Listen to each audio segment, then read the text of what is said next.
Hello बच्चों, welcome to the channel. आज हम लोग अपनी हाई स्कूल विज्ञान सीरीज़ में पढ़ने जा रहे हैं विज्ञान का अगला पार्ट, जो कि केमिस्ट्री का सेकेंड चैप्टर है, अम्ल, क्षारक एवं लवण। हम लोग इस चैप्टर में पढ़ेंगे कि अम्ल क्या होते हैं, क्षारक क्या होते हैं और उनसे लवण कैसे बनते हैं। अम्ल की प्रॉपर्टीज़ पढ़ेंगे, कैसे वो रिएक्ट करते हैं। इसी प्रकार हम क्षारक की प्रॉपर्टीज़ भी पढ़ेंगे, वो कैसे रिएक्ट करते हैं, और इनसे बनने वाले कुछ महत्वपूर्ण कंपाउंड्स, कुछ यौगिक भी जानेंगे हम लोग इस पार्ट में। तो ये काफ़ी इंटरेस्टिंग और इम्पॉर्टेंट चैप्टर है, सभी बच्चे ध्यान से देखेंगे। और जैसा कि आप जानते हैं, अपनी इस सीरीज़ में हम लोग एक वीडियो में पूरा चैप्टर कंप्लीट कर लेते हैं। तो आज की इस वीडियो में हम लोग अम्ल, क्षारक एवं लवण पूरा कंप्लीट पढ़ने वाले हैं इन डेप्थ। सभी बच्चे ध्यान से समझेंगे, और अगर किसी बच्चे ने पहला चैप्टर नहीं पढ़ा है तो वो पहला चैप्टर पढ़ ले, उसके बाद इसको क्लास को अटेंड करें, या इसके बाद भी आप देख सकते हैं, पर सीक्वेंसली आप पढ़ेंगे तो ज़्यादा अच्छा रहेगा। तो चलिए शुरू करते हैं आज का अपना ये पार्ट। सबसे पहले टर्म है एसिड। एसिड यानी अम्ल। अम्ल क्या होते हैं? तो अगर सिंपली देखा जाए तो हम लोगों को छोटे क्लासेस में पढ़ाया जाता है कि अम्ल जो होते हैं स्वाद में खट्टे होते हैं, लेकिन सिर्फ इतना ही जानकर हम लोग अम्ल के बारे में पढ़ाई ख़त्म नहीं कर सकते। ये तो एक बहुत छोटी सी बात है, सिर्फ स्वाद से हम हर एक चीज़ को चेक भी नहीं कर सकते। तो इस साल हम लोग अम्ल की सारी केमिकल प्रॉपर्टीज़ भी पढ़ेंगे और भी बहुत सारी बातें हम लोग जानेंगे। तो अम्ल स्वाद में खट्टे होते हैं, ये बात आप पहले से जान रहे हैं। ये नीले लिटमस को लाल रंग में बदल देते हैं। अगर आपके पास कोई अम्ल है और आप उसके संपर्क में नीला लिटमस पेपर लाते हैं तो नीला लिटमस पेपर का रंग बदल के लाल हो जाता है। वहीं अगर आप अम्ल के संपर्क में लाल लिटमस लेकर आते हैं तो वो लाल ही रहता है। लिटमस एक पदार्थ है जो कि अम्ल या क्षारक के साथ अपना रंग बदल देता है और बताता है कि जो पदार्थ है वो अम्लीय है या क्षारीय प्रकृति का है।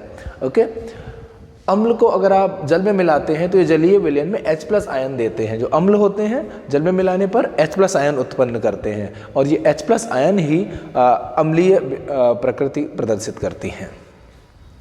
आगे कहा गया है, एसिड शब्द लैटिन भाषा से लिया गया है जिसका अर्थ खट्टा होता है। ठीक है, ये ऑब्वियस बात है। अब यहाँ पर समझिए दो टर्म है, एक है प्रबल अम्ल क्या होते हैं और दूसरा दुर्बल अम्ल क्या होते हैं। प्रबल अम्ल यानी कि स्ट्रॉन्ग एसिड, दुर्बल अम्ल यानी कि वीक एसिड्स।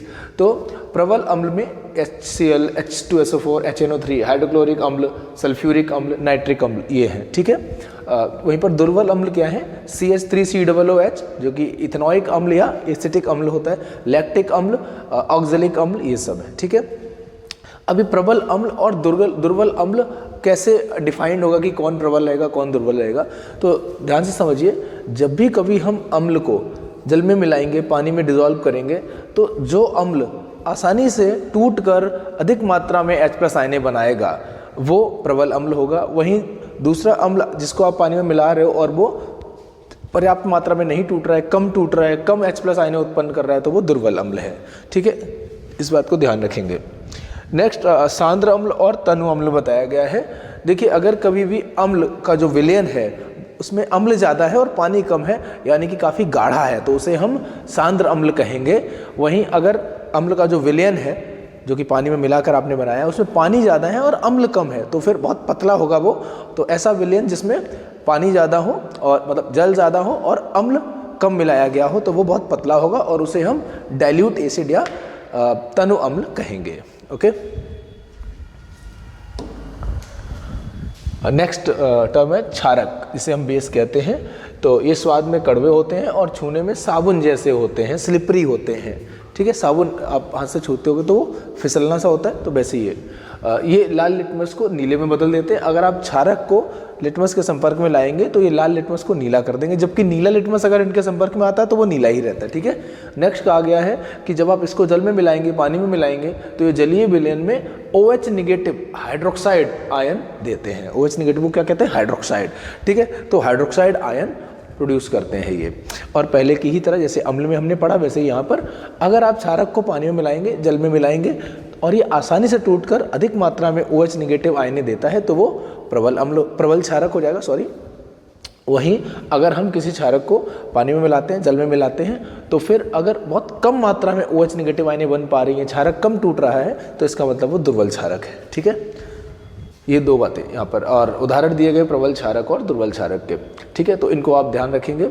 क्षार क्या होता है? जब भी कभी किसी क्षारक को हम जल में डिज़ोल्व करते हैं, घोलते हैं, तो अगर क्षारक जल में अच्छे से घुल जाता है तो जल में घुलनशील जो क्षारक होते हैं उन्हें हम क्षार कहते हैं। ठीक है, प्रॉपर्टीज़ एक जैसी ही होंगी, बस ये ध्यान रखना है कि जल में घुलनशील क्षारक को हम क्षार कहते हैं। जैसे सोडियम हाइड्रोक्साइड, पोटेशियम हाइड्रोक्साइड, ये सब, मैग्नीशियम हाइड्रोक्साइड भी, ये जल में घुल जाते हैं और घुलनशील होने के कारण जो प्रॉपर्टी है इनकी, इनको क्षार कहा जाता है। जल में घुलनशील क्षारक क्षार कहलाते हैं। ओके, ये जो चीज़ें मैं आपको एक्सप्लेन कर रहा हूँ और जो पीछे स्लाइड पर आ रही हैं, इनको आप साथ साथ नोट्स भी बनाते चलिए ताकि एंड टाइम पर बोर्ड से पहले आप नोट्स को रिवाइज कर पाएँ, या अगर आपको ज़रूरी लगे तो आप वीडियो क्लास देखें, अदरवाइज आपके पास नोट्स रहेंगे तो आप उनसे रिवाइज कर पाएंगे। तो नोट्स बनाना बहुत ज़रूरी है क्लास में। ओके, नेक्स्ट टर्म है सूचक। जैसे मैंने आपको कुछ उदाहरण बता दिए, ठीक है, पर आप दुनिया की हर एक वस्तु को याद तो नहीं कर सकते, तो क्या करना होगा आपको, अगर कभी भी चेक करना है कि कोई भी पदार्थ आपको दिया गया है वो अम्लीय है या क्षारीय है, यानी कि वो अम्ल है या क्षारक है या क्षार जैसी प्रकृति रखता है, तो कैसे आप जानोगे? उनका पता लगाने के लिए, किसी पदार्थ की अम्लीय या क्षारीय प्रकृति का पता लगाने के लिए जिन पदार्थों का प्रयोग किया जाता है, ठीक है, उन्हें हम सूचक कहते हैं। ठीक है, सूचक किसी दिए गए विलयन में अम्ल या क्षारक की उपस्थिति दर्शाते हैं, यानी कि किसी अम्ल या क्षारक की प्रकृति के बारे में पता लगाना है तो हम सूचक का इस्तेमाल करते हैं। सूचक यानी कि इंडिकेटर्स।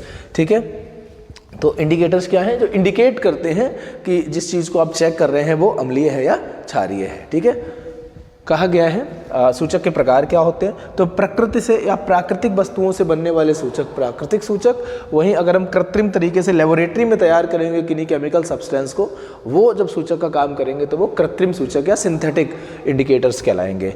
वहीं कुछ सूचक, कुछ इंडिकेटर्स ऐसे होते हैं जो अपनी स्मेल के द्वारा, ठीक है, अपनी ओडर के द्वारा, अपनी गंध के द्वारा अम्लीय और क्षारीय प्रकृति बता देते हैं किसी पदार्थ की, तो उन्हें हम गंधीय सूचक कहते हैं। ओके, इंग्लिश में ओल्फैक्टरी इंडिकेटर्स कहा जाता है। प्राकृतिक सूचक में क्या कहा गया है कि ये प्राकृतिक वस्तुओं से मिलेंगे, जैसे पौधों से मिलेंगे या पौधों के किसी एक्सट्रैक्ट से मिलेंगे। ठीक है, तो जैसे लिटमस, लाल पत्ता गोभी एक्सट्रैक्ट, हाइड्रेंजिया पौधे के एक्सट्रैक्ट, चाइना रोज एक्सट्रैक्ट, हल्दी, ये सब। ठीक है, लिटमस लाइकेन नामक पौधे से प्राप्त होता है, तो प्राकृतिक सूचक ये हो गए। वहीं कृत्रिम सूचक की अगर हम बात करें तो मिथाइल ऑरेंज, फिनोफ्थलीन, ये कृत्रिम सूचक हैं। ये भी अपना रंग बदलेंगे और बताएंगे कि कोई पदार्थ अम्लीय है या क्षारीय है, तो अभी हम देखेंगे कैसे। वहीं गंधीय सूचक क्या करते हैं? अपनी गंध को बदल देते हैं अम्लीय और क्षारीय कंडीशंस में, और बताते हैं कि यहाँ पर अम्लीय पदार्थ है या क्षारीय पदार्थ है। ठीक है, यहाँ पर इस टेबल में आप ध्यान से देखिए कि कौन सा सूचक अम्ल और क्षार के साथ क्या चेंज दिखाता है। ठीक है, ये टेबल बहुत इंपॉर्टेंट है। लिटमस जो कि लगभग पर्पल कलर टाइप का होता है, ठीक है, ये अगर अम्ल के साथ होता है तो लाल हो जाता है, जबकि अगर ये क्षार के साथ है तो वो नीला हो जाता है। ठीक है, लाल पत्ता गोभी का रस, अब उसका नाम ही लाल है तो वो अम्ल में तो लाल रहता है, ठीक है, और क्षार के साथ ये हरा हो जाता है। ठीक है, हल्दी की बात करें, हल्दी आपने देखा होगा, अगर करी में या सब्जी में हल्दी मिली हुई है और वो अगर आपके कपड़ों पर फैल जाए, मान लीजिए व्हाइट शर्ट पे फैल जाए, तो येलो कलर का, पीले कलर का धब्बा लग जाता है। ठीक है, तो हल्दी का कलर पीला होता है, बताने की बात ही नहीं, जान ही रहे हो आप सब लोग। अगर आप उस कपड़े को, हल्दी लगे हुए कपड़े को अगर आप साबुन से धोते हो तो कैसा कलर हो जाता है? पीला कलर खत्म होने की बजाय और गहरा हो जाता है और रेडिश हो जाता है, लालिमा युक्त हो जाता है, लाल हो जाता है ना। तो अगर हल्दी है वो क्षार से मिलाएगी तो वो लाल और हो जाएगी, तो फिर क्या करेंगे? हम उस कपड़े को पानी से धोएंगे, काफ़ी सारे पानी से धोएंगे, साबुन नहीं लगाएंगे। अगर साबुन लगा दिया तो पीला वाला जो धब्बा है वो और गहरा हो जाएगा, लाल जैसा हो जाएगा। ठीक है, तो हल्दी जो है अम्ल के साथ तो कोई बदलाव नहीं रहता, लाल की जो जैसा उसका कलर है पीला ही रहेगा, पर क्षार के साथ वो लाल हो जाती है। ठीक है, तो बता देती है कि ये क्षार है। ऐसी अगर आप एग्ज़ाम देने जब जाते हैं या कभी भी पूजा वगैरह होती है तो आपने देखा होगा कि हल्दी में चूना मिलाते हैं और फिर तिलक लगाते हैं, तो वो हल्दी का ही तिलक लगाओगे तो येलो रहेगा, पीला रहेगा, पर अगर आप चूना मिला के लगाओगे तो वो लाल कलर का हो जाता है। तो चूना जो है वो क्या है? वो भी क्षारक वाली प्रकृति दिखाता है, क्षारीय पदार्थ है। ठीक है, तो बेसिक सब्सटेंस है, तो उसको जब आपने हल्दी में मिलाया तो उसका कलर, हल्दी का कलर येलो से रेड हो गया।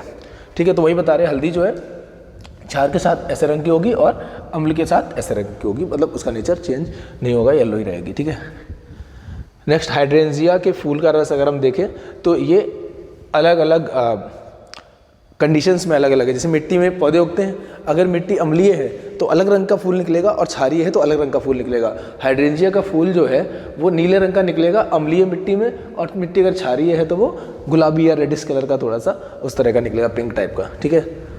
कृत्रिम सूचक की अगर हम बात करें तो इनको आप याद रखिए, जो फिनोफ्थलीन है ये कलरलेस होती है, रंगहीन होती है, इसमें कोई रंग नहीं होता, पानी जैसी रहती है। ठीक है। एसिड में यानी कि अम्ल के साथ मिलाने पर ये रंगहीन ही रहेगी, यानी कोई बदलाव नहीं होगा। फिनोफ्थलीन रंगहीन होती है, अम्ल के साथ मिलाने पर रंगहीन ही रहेगी। क्षारक के साथ मिलाने पर गुलाबी हो जाएगी, यानी कि जो फिनोफ्थलीन है एसिड में कलरलेस, बेस में पिंक, क्षारक के साथ पिंक हो जाएगी, गुलाबी यानी pink. Methyl orange, methyl orange के नाम में ऑरेंज है तो कोई बोलने की बात ही नहीं है, तो ऑरेंज ही होगा, तभी तो नाम में ऑरेंज है। अम्ल के साथ अगर इसको मिलाते हैं तो ये गहरा जाता है, लाल रंग का हो जाता है, और क्षारक के साथ ये थोड़ा सा लाइट हो जाता है और येलो कलर का रह जाता है। ठीक है। तो ये टेबल आप बना लेंगे ताकि आप फिर याद रख पाएँ इसको। गंधीय सूचक अपनी गंध को बदल देते हैं। ठीक है। तो अगर हम बात करें यहाँ पर प्याज का रस, प्याज का रस जो है वो अम्ल के साथ जो है तीक्ष्ण गंध देता है, यानी कि अम्लीय माध्यम में तो गंध रहेगी उसकी, और क्षारक के साथ उसकी गंध गायब हो जाती है। ऐसे ही वनीला एक्सट्रैक्ट और लौंग का तेल, ठीक है, ये अम्लीय माध्यम में अगर है, अम्ल के संपर्क में है तो फिर इनकी गंध रहती है, और क्षारक के साथ मिला देने पर इनकी गंध चली जाती है। तो जो गंधीय सूचक है वो अपनी स्मेल यानी कि गंध यानी कि ऑर्डर को चेंज करके या फिर ना चेंज करके बता देते हैं कि ये पदार्थ जो आप इसमें मिला रहे हो या जिसको चेक कर रहे हो वो अम्लीय है या क्षारीय है। ओके। तो सूचक वे पदार्थ होते हैं जो किसी भी वस्तु की अम्लीय या क्षारीय प्रकृति पता करने में मदद करते हैं। ओके। नेक्स्ट अभी हम लोग पढ़ने वाले हैं अम्ल व क्षारक के रासायनिक गुण। अभी हम लोगों ने कुछ बेसिक बातें पढ़ी, कुछ बेसिक कैरेक्टरिस्टिक्स जाने कि किस तरीके से अम्ल और क्षारक बिहेव करते हैं, और अम्ल और क्षारक का पता लगाना है तो हम कैसे पता लगाएंगे। तो सूचक की मदद से हम अम्ल और क्षारक का पता लगाते हैं। अब आगे हम पढ़ने वाले हैं कि अम्ल और क्षारक किस तरह की रासायनिक प्रकृति शो करते हैं, किस तरीके की केमिकल प्रॉपर्टीज शो करते हैं। ओके। तो सबसे पहली महत्वपूर्ण बात आप ये जान लीजिए कि अम्ल को जब आप पानी में मिलाते हैं, जल में मिलाते हैं, तो वो H+ आयन उत्पन्न करता है। ठीक है। ये जो H+ आयनें होती हैं यही अम्ल की अम्लीय प्रकृति दिखाती हैं। ठीक है। वहीं जब क्षारक को हम जल में मिलाते हैं तो वो OH नेगेटिव आयन निकालता है। ये सबसे पहली और महत्वपूर्ण चीज़ है, ये आपको पता होनी चाहिए। ठीक है। तो क्षारक जल में मिलाने पर OH नेगेटिव आयनें उत्पन्न करते हैं। ओके। आगे हम लोग चलते हैं। धातु की अभिक्रिया, यानी कि अम्ल और क्षारक को अगर हम देखें तो धातु के साथ ये कैसी अभिक्रिया करेंगे। एक साइड में अम्ल के लिए लिखा है मैंने, एक साइड में क्षारक के लिए लिखा है। ठीक है। अम्ल जब धातु के साथ क्रिया करता है तो लवण और हाइड्रोजन गैस बनता है। ठीक है। अम्ल कोई भी एसिड है जब मेटल से रिएक्ट करेगा, कोई भी एसिड जब मेटल से रिएक्ट करेगा तो मेटल जनरली जो है हाइड्रोजन से ज़्यादा क्रियाशील होते हैं। सारे मेटल्स नहीं, कुछ नीचे भी आते हैं हाइड्रोजन से रिएक्टिविटी सीरीज में। जैसा आपको लास्ट क्लास में मैंने बताया, 8th क्लास में भी आपने पढ़ा होगा कि मेटल्स की यानी धातुओं की सक्रियता श्रेणी होती है। हाइड्रोजन उसमें बीच में लिखा जाता है ये देखने के लिए कि कौन हाइड्रोजन से ज़्यादा क्रियाशील है, कौन कम क्रियाशील है। तो जनरली जो सक्रिय धातुएं होती हैं वो हाइड्रोजन के ऊपर आती हैं। तो जब भी कभी किसी धातु की आप अम्ल के साथ क्रिया करते हैं, जैसे यहाँ जिंक है, इसकी अम्ल के साथ क्रिया हो रही है, यहाँ आप HCl की जगह कोई और अम्ल भी ले सकते हैं, H2SO4, HNO3 इस तरीके से। ठीक है। या कोई भी एसिड। तो जनरली जो मेन रिएक्शन आउटलाइन जो कॉन्सेप्ट है वो क्या है कि जो मेटल है वो हाइड्रोजन को हटा देगा, यहाँ से डिस्प्लेस कर देगा, विस्थापित कर देगा। तो जिंक जो है हाइड्रोजन को हटा देगा और क्या कर लेगा, क्लोरीन के साथ मिल जाएगा। और जिंक जब क्लोरीन के साथ मिलेगा तो क्या बनेगा, जिंक क्लोराइड बनेगा। जिंक क्लोरीन के साथ मिलकर जिंक क्लोराइड बनाएगा और हाइड्रोजन गैस निकल जाएगी। और हमने आपको बताया चैप्टर 1 में कि जब भी कभी गैस उत्सर्जित होती है तो ऊपर की तरफ एरो बनाते हो कि गैस हल्की होती है और वो ऊपर उठती है। जबकि अवक्षेप का निर्माण होता है तो हम एरो नीचे की तरफ बनाते हो कि अवक्षेप नीचे बैठ जाता है, अघुलनशील पदार्थ होता है। याद करिए लास्ट क्लास में। ठीक है। जो बच्चे डायरेक्ट इस वीडियो को देख रहे हैं उनको मैं एक बार रिमाइंड कर दूं कि एक इंपॉर्टेंट सीरीज चल रही है जिसमें हम हाई स्कूल का पूरा विज्ञान एक 1 शॉट वीडियो में कंप्लीट करेंगे। इन डेप्थ तरीके से पूरा कंटेंट जो चैप्टर का होगा एक वीडियो में कंप्लीट हो जाएगा। और ऐसे करके आपके 13 चैप्टर्स हैं तो 13 वीडियोज़ रहने वाले हैं और आप आसानी से इनको रिवाइज भी कर पाएंगे क्योंकि एक वीडियो में सारा कुछ बता दिया जाएगा। तो आसानी से आप एंड के 15 डेज में भी रिवाइज कर पाएंगे। बट मैं चाहूँगा कि थ्रू आउट द ईयर जैसे जैसे आपके क्लास में, स्कूल में या कोचिंग में चैप्टर पढ़ाए जाए उसके बाद आप वीडियोज़ को देखकर पूरा थोरली रिवाइज करते रहें। और अगर आप कहीं पर भी कोचिंग नहीं जाते हैं, सिर्फ स्कूल जाते हैं, ठीक है, तो फिर आपके लिए काफ़ी हेल्पफुल है, आप इनसे नोट्स भी बना सकते हैं। ठीक है। अदरवाइज आप एज ए रिवाइजिंग मटेरियल तो ये रहेगा ही रहेगा। ठीक है। So this is useful to you. ठीक है, तो ध्यान से देखिए। तो ये तो मेटल्स का रहा। कोई और मेटल को भी आप ले सकते हैं यहाँ पर, जैसे अगर हम कोई दूसरी रिएक्शन लिखें, जैसे मान लीजिए ये Mg ले लिया मैंने यहाँ पर, ठीक है, और H2SO4 एसिड ले लिया, सल्फ्यूरिक एसिड, ठीक है। तो यहाँ पर क्या हो जाएगा, ये जो Mg है इससे रिएक्शन करेगा और बनाएगा MgSO4 और हाइड्रोजन डिस्प्लेस हो जाएगी। तो ये आपकी हाइड्रोजन गैस निकल गई, ठीक है। तो इस तरीके से कोई भी मेटल जनरली जो हाइड्रोजन से रिएक्टिविटी सीरीज में आपने देखा कि रिएक्टिव मेटल्स ऊपर ही पाए जाते हैं, तो हाइड्रोजन को हटा देते हैं क्योंकि हाइड्रोजन उनसे नीचे है।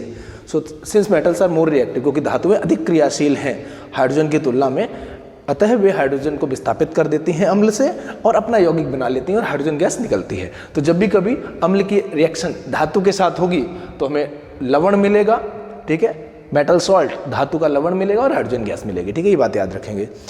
जब आप ऐसी ही रिएक्शन क्षारक के साथ करते हैं तो यहाँ पर रिएक्शंस बहुत ज़्यादा नहीं होती, कुछ ही एग्जांपल्स हैं, ठीक है, जो कि कम देखने को मिलेंगे आपको, तो इनको आप याद रखेंगे। ये एक बहुत फेमस एग्जांपल है, NaOH की जब जिंक के साथ अभिक्रिया होगी तो यहाँ पर ये क्षारक है, ठीक है, बेस है, और ये मेटल है। अब यहाँ पर भी मेटल है, यहाँ पर भी रिएक्टिव मेटल है, तो आप समझ रहे होंगे मेटल मेटल को, ठीक है, उतना आसानी से नहीं हटा पाएगा, और दोनों ही ठीक ठाक रिएक्टिव मेटल्स हैं। तो रिएक्शन होगी यहाँ पर, हीट करना पड़ेगा हमें तब, और रिएक्शन होकर क्या मिलेगा, ये कंपाउंड मिलेगा और हाइड्रोजन गैस निकलेगी। जैसा यहाँ हुआ वैसा ही हुआ, बट ये रिएक्शन थोड़ी सी कम देखने को मिलती हैं, और कुछ ही एग्जाम्पल्स हैं इसके। ये एक इंपॉर्टेंट कंपाउंड है, इसका नाम है सोडियम जिंकेट, Na2ZnO2। इसको आप याद रखेंगे। बच्चों, आपको एक होमवर्क के लिए मैं दे रहा हूँ, NCERT से आप पढ़िएगा और देखिएगा कि यहाँ पर ये एक रिएक्शन है जिंक की NaOH के साथ, ऐसे ही NaOH की एल्युमिनियम के साथ रिएक्शन भी है, और वहाँ पर सोडियम एल्यूमिनेट और हाइड्रोजन गैस बनती है। तो वो रिएक्शन आप नीचे कमेंट में लिख के बताइएगा, और मैं देखता हूँ कौन कौन ठीक रिएक्शन लिख पाता है, ठीक है। तो धातु के साथ जब क्षारक की अभिक्रिया होती है तब भी क्या होता है, लवण और हाइड्रोजन गैस बनती है, जैसे कि यहाँ पर हुआ, ठीक है। हालांकि इस तरह की रिएक्शन थोड़ी सी कम देखने को मिलती हैं। यहाँ पर आपने दोनों ही साइड देखा कि अम्ल की अभिक्रिया धातु के साथ हुई या क्षारक की अभिक्रिया भी धातु के साथ हुई, तो दोनों ही स्थितियों में हाइड्रोजन गैस निकली, ठीक है। तो हाइड्रोजन गैस निकली है, ये आपको पता कैसे चलेगी? हाइड्रोजन गैस तो कलरलेस होती है, रंगहीन होती है। अब कोई खास रंग हो तो भाई जान जाओ कि अच्छा पीले रंग की गैस निकली तो ये होगी, लाल रंग की गैस निकली तो ये होगी, पर ये तो कलरलेस गैस है। CO2 भी कलरलेस होती है ना, हाइड्रोजन भी कलरलेस है। पहचानोगे कैसे कि ये कौन सी गैस है? तो हाइड्रोजन गैस का पता लगाने के लिए क्या करते हैं कि जहाँ पर भी रिएक्शन हो रही होती है, जिस भी सेटअप में रिएक्शन हो रही होती है, वहाँ से जब गैस उत्सर्जित होती है तो उसको फ्रीली बाहर एस्केप नहीं होने देते, निकलने नहीं देते।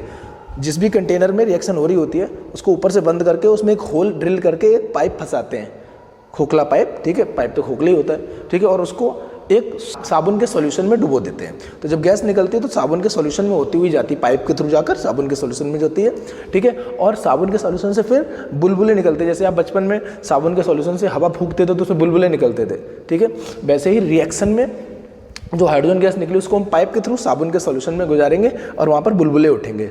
और वो बुलबुले काहे के होंगे? हाइड्रोजन गैस के बुलबुले होंगे, क्योंकि हाइड्रोजन गैस ये तो निकल रही है। और वो बुलबुले जब एक जलती हुई कैंडल के पास लाए जाएंगे तो वो पॉप पॉप करके फूटेंगे, और इसी को हम कहते हैं कि hydrogen gas Burns with pop sound. Hydrogen gas जो है वो काफ़ी इन्फ्लेमेबल होती है, ज्वलनशील होती है, और वो जलती हुई कैंडल के पास जब लाई जाती है तो ये पॉप साउंड के साथ बर्न होती है, फूटती है, ठीक है, या कहेंगे छोटे स्तर पर एक्सप्लोजन टाइप का होता है, ठीक है बच्चों। चलिए आगे बढ़ते हैं और हम आगे देखते हैं कि अम्ल की और क्षार की धातु के साथ इस तरह से अभिक्रिया हो रही है, आगे अन्य यौगिकों के साथ किस तरह से अभिक्रिया होगी। धातु कार्बोनेट तथा धातु के बाइकार्बोनेट के साथ किस तरीके से अम्ल और क्षारक अभिक्रिया करते हैं, ठीक है। अभी तक हमने क्या देखा कि अम्ल और क्षारक जल के साथ कैसे बिहेव करते हैं, जल के साथ क्या शो करते हैं, ठीक है। दूसरा हमने देखा कि अम्ल और क्षारक धातुओं के साथ कैसे क्रिया करते हैं। तीसरा हम देख रहे हैं कि अम्ल और क्षारक धातु के कार्बोनेट जैसे कि Na2CO3, CaCO3, MgCO3 यानी कि धातु के कार्बोनेट के साथ कैसे क्रिया करेंगे देखेंगे हम लोग। दूसरा धातु के बाइकार्बोनेट के साथ ये कैसे क्रिया करेंगे। बाइकार्बोनेट यानी कि हाइड्रोजन कार्बोनेट, जैसे कि magnesium bicarbonate, calcium bicarbonate, sodium bicarbonate, ठीक है, इनके साथ कैसे अभिक्रिया होगी। तो सीधे सीधे कह दिया गया है कि क्षारक के साथ इनकी कोई अभिक्रिया नहीं होती है। धातु का कार्बोनेट या धातु का बाइकार्बोनेट क्षारक के साथ अभिक्रिया नहीं करेगा। नेक्स्ट यहाँ देखेंगे कि अम्ल धातु कार्बोनेट के साथ जब क्रिया करते तब क्या होता है, ठीक है। अम्ल जैसे कि HCl, आप दूसरा अम्ल H2SO4 भी ले सकते हैं या कोई और अम्ल भी ले सकते हैं। तो अम्ल की जब धातु के कार्बोनेट के साथ क्रिया होगी तो क्या होगा, धातु अपना सॉल्ट बनाएगी लवण और कार्बन डाइऑक्साइड और जल निकलेगा। यानी कि एसिड की रिएक्शन जब मेटल कार्बोनेट के साथ होगी तो सॉल्ट, कार्बन डाइऑक्साइड और वाटर बनेगा। एसिड जैसे HCl ले लो, आप कोई और भी एसिड ले सकते हैं। सोडियम कार्बोनेट लिया है, आप सोडियम कार्बोनेट की जगह कैल्शियम कार्बोनेट CaCO3, MgCO3 इस तरह का कोई भी कार्बोनेट ले सकते हैं। हर स्थिति में आप देखेंगे यहाँ जो कार्बोनेट है इसके कारण जब एसिड की रिएक्शन इस कार्बोनेट के साथ होगी तो यहाँ पर कार्बन डाइऑक्साइड निकलेगी, ठीक है, वाटर और मेटल अपना सॉल्ट बनाएगा। जैसे यहाँ पर H+ और Cl- होता है, ठीक है, तो Na+ जो आयनें हैं वो Cl- के साथ चली जाएंगी और NaCl बन जाएगा और CO2 अलग हो जाएगी और वाटर अलग हो जाएगा, ठीक है। वहीं जब अम्ल की अभिक्रिया धातु के बाइकार्बोनेट के साथ होगी, यानी कि धातु के हाइड्रोजन कार्बोनेट के साथ होगी, तो भी यही होने वाला है और यही रिजल्ट आएगा। बैलेंसिंग में थोड़ा सा अंतर बस हो जाएगा। अम्ल जैसे कि HCl धातु का बाइकार्बोनेट ले लिया, यहाँ हमने धातु का कार्बोनेट लिया Na2CO3, यहाँ लिया NaHCO3, ठीक है, और फिर रिजल्ट वही है, NaCl के साथ चला जाएगा, H2O और CO2, ठीक है। तो जब भी कभी धातु का कार्बोनेट या धातु का बाइकार्बोनेट अम्ल के साथ मिलाया जाएगा तो CO2 गैस निकलेगी, ठीक है। अब ये CO2 गैस भी कलरलेस होती है। इसको हम कैसे पहचानेंगे कि CO2 गैस ही है? तो जहाँ पर भी CO2 गैस निकल रही है वहाँ पर हम एक जलता हुआ तिनका ले जाएंगे या जलती हुई कैंडल ले जाएंगे। और CO2 गैस की एक खास बात होती है कि वो जब जलते हुए कैंडल के पास जाएगी तो उसको बुझा देगी। पीछे आपने हाइड्रोजन गैस का देखा था, हाइड्रोजन गैस ज्वलनशील गैस होती है, उसको जब आप जलती हुई कैंडल के पास लाएंगे तो वो तेज़ी से एक्सप्लोड करेगी या आग को और भड़का देगी, ठीक है। जबकि CO2 गैस जो है वो आग को बुझाती है, ठीक है। तो ये जो CO2 गैस निकली है उसकी अगर हम जांच करना चाहें तो एक तो मैंने आपको क्या बताया कि जलती हुई कैंडल उसके पास लाएंगे तो वो बुझ जाएगी। दूसरा क्या कि जो CO2 गैस निकली है अगर उसको आप कैल्शियम हाइड्रोक्साइड, बुझा हुआ चूना का जो सॉल्यूशन है उससे पास करेंगे तो ये कैल्शियम कार्बोनेट बनाएगी और वाटर। ये जो कैल्शियम कार्बोनेट है ये सफ़ेद रंग का होता है। तो जो आपका कैल्शियम हाइड्रोक्साइड का विलयन जो है पानी के साथ उसमें एक्वस मतलब जल में घुला हुआ है, ठीक है। तो ये जो कैल्शियम हाइड्रोक्साइड का जो सॉल्यूशन है, विलयन है, उसमें जब आप CO2 को गुजारेंगे, पास करेंगे तो ये कैल्शियम कार्बोनेट सफ़ेद रंग का पदार्थ बनेगा जो कि अबशेप होता है और दूधिया कलर वहाँ पर बन जाता है। दूधिया मतलब कि व्हाइट कलर का सॉल्यूशन वो हो जाएगा, ठीक है। लेकिन अगर आपने अधिक मात्रा में CO2 पास कर दी तो ये जो CaCO3 बना है आपका वो H2O तो वहाँ पर है ही, तो CaCO3 और H2O जो है वो एक्सेस में जब आप CO2 पास करेगा, यानी ज़्यादा CO2 अगर आपने गुजार दी तो वो मिलकर कैल्शियम बाइकार्बोनेट बन जाती है जो कि जल में घुलनशील होती है, ठीक है। ये यहाँ पर इंपॉर्टेंट है, बोर्ड में ये पूछा जाता है, ठीक है। तो CO2 को टेस्ट करने के दो तरीके, एक जलती हुई किसी भी कैंडल के पास ले जाएंगे तो CO2 गैस उस कैंडल को बुझा देगी। दूसरा कैल्शियम हाइड्रोक्साइड सॉल्यूशन से जब हम CO2 को पास करेंगे, कैल्शियम हाइड्रोक्साइड के विलयन से जब हम कार्बन डाइऑक्साइड को गुजारेंगे तो वो वहाँ पर कैल्शियम कार्बोनेट बनाएगा जो कि व्हाइट कलर प्रोड्यूस कर देता है, दूधिया कलर प्रोड्यूस कर देता है, ओके। तो इस तरीके से हम CO2 को टेस्ट कर पाएंगे। चलिए हम आगे देखते हैं। आगे कहा गया है जलीय विलयन में अम्ल और क्षारक क्या करते हैं। ये हमने आपको पीछे बता दिया है कि अम्ल को जब हम पानी में या जल में मिलाते हैं तो वो क्या करता है, H+ आयन उत्पन्न करता है, ठीक है। जैसे HCl को अगर हम देखें, हम यहाँ पर लिख देते हैं HCl हमने मिलाया पानी में इन वाटर, तो ये टूटेगा H+ Cl-। आप दूसरा एसिड भी ले सकते हैं H2SO4, इसको पानी में मिलाएंगे तो ये भी टूट जाएगा H+ SO4 माइनस। बस अंतर क्या होगा कि यहाँ 2 H+ निकलेंगे। ऐसे कोई और भी एसिड ले सकते हैं, ठीक है, जैसे कि CH3 COOH, इसको जब आप पानी में मिलाएंगे ये भी टूटेगा CH3 CO नेगेटिव और H+ में, ठीक है बच्चों। इसी प्रकार आप कोई और अम्ल ले सकते हैं, उसको भी पानी में जब मिलाएंगे, जल में मिलाएंगे तो वो भी एक धनायन और एक ऋणायन बनाएगा, जिसमें जो धनायन होगी, पॉजिटिव आयन जो होगी वो H+ होगी, आपकी हाइड्रोजन आयन होगी, ओके, ठीक है। अच्छा, ये जो हाइड्रोजन आयन निकल रही है, ठीक है, यहाँ पर भी, यहाँ पर भी, यहाँ पर भी, वो वाटर में डिजॉल्व हो जाती है, घुल जाती है। और वाटर क्या है, H2O, उसमें जब H+ मिल जाएगा तो 2 H तो है, एक और H मिल गया तो 3 H हो गए और एक प्लस चार्ज है तो ये H3O+ बन जाता है। ये जो H3O+ है इसको हम कहते हैं हाइड्रोनियम आयन, ओके। तो कोई बोले हाइड्रोनियम आयन क्या होती है, H3O+ को हाइड्रोनियम आयन कहते हैं। ये कैसे बनती है, जो आपका H+ निकल रहा है, भाई इनको आप वाटर में ही तो मिला रहे हो, पानी में मिला रहे हो, जल में मिला रहे हो, तो जब अम्ल को जब जल में मिला रहे हैं तो अम्ल टूट जा रहा है आयनों में, उसमें एक आयन H+ आयन है जो कि जल के साथ मिलकर हाइड्रोनियम आयन बन जाती है, ओके। तो ये इंपॉर्टेंट बात है। दूसरा आगे कहा गया है जल की उपस्थिति में जो क्षारक है, यानी कि क्षारक को जब आप जल में मिलाओगे तो वो भी टूटेंगे। और देखो NaOH टूट गया, Na+OH-, ठीक है। ऐसे ही MgOH का होल ट्वाइस ये भी टूट गया, Mg++ और OH- कितने 2, ठीक है। जितने OH हैं वो निकल गए OH- के रूप में। तो ये आप देख रहे हैं कि क्षारक ऐसे टूटते हैं, अम्ल ऐसे टूटते हैं, ठीक है। हालांकि मैंने ओरली आपको स्टार्टिंग में बता दिया था, बट ये यहाँ पर रिएक्शन के रूप में मैंने लिख भी दिया है, ठीक है। सभी क्षारक जल में घुलनशील नहीं होते, जल में घुलनशील क्षारक को क्षार कहते हैं, ठीक है। यानी कि सभी क्षारक पानी में लाने पर अच्छे से नहीं घुलेंगे, जो घुल जाएगा उसको हम क्षार कहेंगे। तो सभी क्षारक क्षार नहीं होते, पर सभी क्षार क्षारक होंगे, ठीक है। ठीक है, चलिए आगे बढ़ते हैं। नेक्स्ट, अम्ल एवं क्षारक की परस्पर क्रिया। बहुत ही इंपॉर्टेंट है ये कि अम्ल और क्षारक एक दूसरे के साथ कैसे क्रिया करते हैं। तो देखिए, अम्ल की खास बात क्या है कि वो H+ निकालता है। अम्ल जब पानी मिलाने पर टूटता है तो H+ निकालता है, ठीक है। जबकि क्षारक पानी मिलाने पर, जल में मिलाने पर टूटता है तो OH- निकालता है। अम्ल और क्षारक जब आपस में रिएक्ट करते हैं तब क्या होता है कि अम्ल की H+ आयन और क्षारक की OH- आयन, H+ और OH- दोनों मिलकर वाटर बना लेते हैं, ठीक है। जो अम्ल की H+ है और जो क्षारक की OH- है, दोनों मिलकर क्या बना लेते हैं, वाटर बना लेते हैं, ठीक है। अच्छा, अम्ल जब टूटता है तो सिर्फ H+ तो बनती नहीं, H+ के साथ एक और आयन बनती है। H+ तो धनात्मक आयन, ऋणात्मक आयन भी तो बनती है। जैसे HCl टूटा तो H+ और Cl- बनी, ऐसे H2SO4 टूटा तो H+ आयनें बनी और सल्फेट आयन SO4- आयनें भी बनी, ठीक है। तो जो इसकी H+ है और इसकी OH- वो मिलके तो वाटर बन जाता है और बाकी जो बचा वो मिलके लवण बन जाता है, ठीक है। यहाँ पर आप एक उदाहरण देख रहे हैं, इसमें देखिए जो NaOH है उसमें Na+OH- होगा और ऐसे यहाँ HCl में H+Cl- होगा। NaOH क्षारक है आपका और ये अम्ल है। तो अम्ल और क्षारक जब रिएक्ट करेंगे तो अम्ल की H+ और क्षारक की OH-, H+ और OH- मिलके क्या बनाएंगे, वाटर। और क्षारक की जो Na+ है जो धनात्मक आयन है और अम्ल की जो Cl- जो ऋणात्मक आयन है, ये दोनों जो आयनें बची ये मिलकर आपस में लवण बना लेंगी।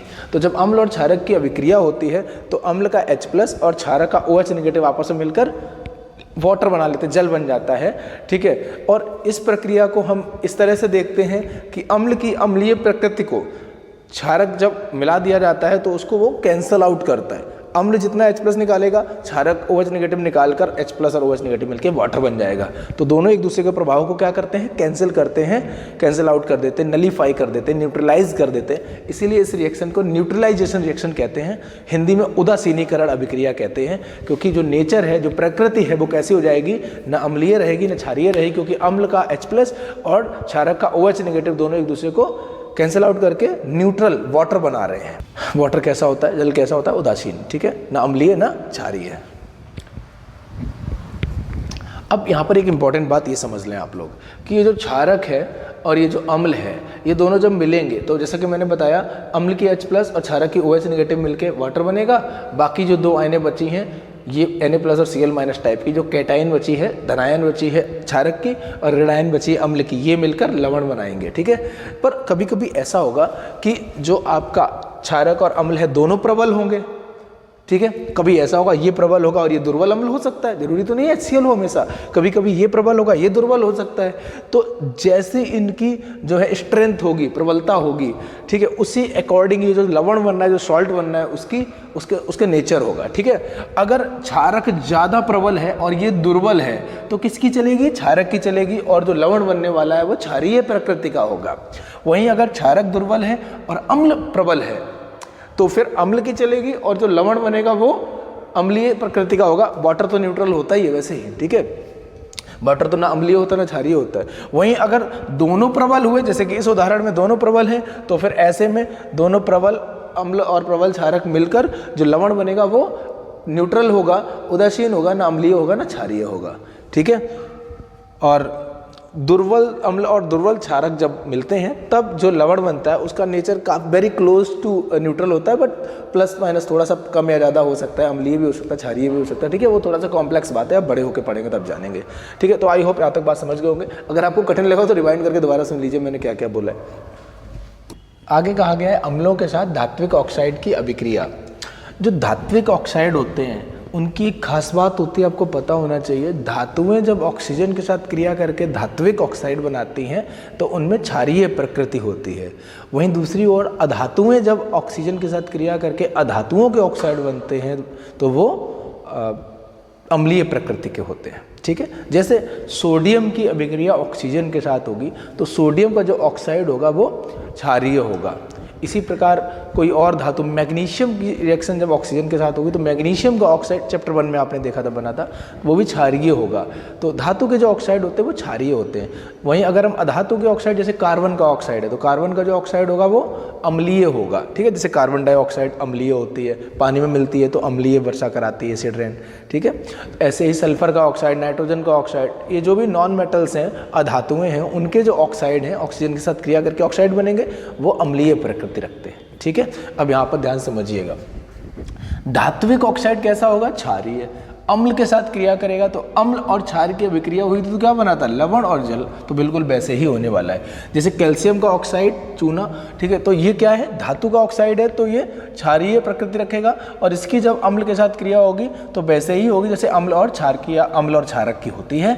तो कैल्शियम आयन क्लोराइड आयन के साथ मिलकर कैल्शियम क्लोराइड बनाएंगी और जो हाइड्रोजन है ऑक्सीजन के साथ मिलकर वाटर बनाएगा, ठीक है। तो धात्विक ऑक्साइड की प्रकृति क्षारीय होती है, ठीक है, और अम्ल के साथ क्रिया करके ये लवण और जल बनाएंगे। ऐसे ही कुछ और उदाहरण भी हैं। अधात्विक ऑक्साइड की क्षारकों के साथ अभिक्रिया कैसे होगी?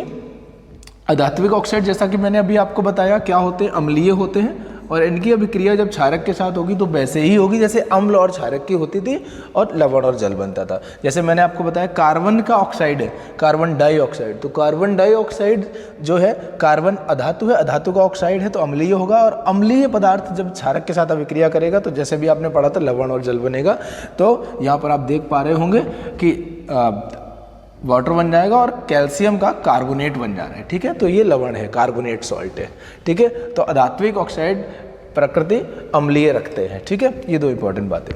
अब यहाँ पर एक सवाल बनता है कि कुछ ऑक्साइड ऐसे भी हैं जो अम्लीय और क्षारीय दोनों प्रकृति रखते हैं। बोर्ड में आपसे पूछा जाएगा कि ठीक है भैया, धातु का ऑक्साइड है तो क्षारीय होगा और अधातु का ऑक्साइड है तो अम्लीय होगा, पर कुछ ऐसे ऑक्साइड होते हैं जो अम्लीय और क्षारीय दोनों प्रकृति दिखाते हैं खुद ही।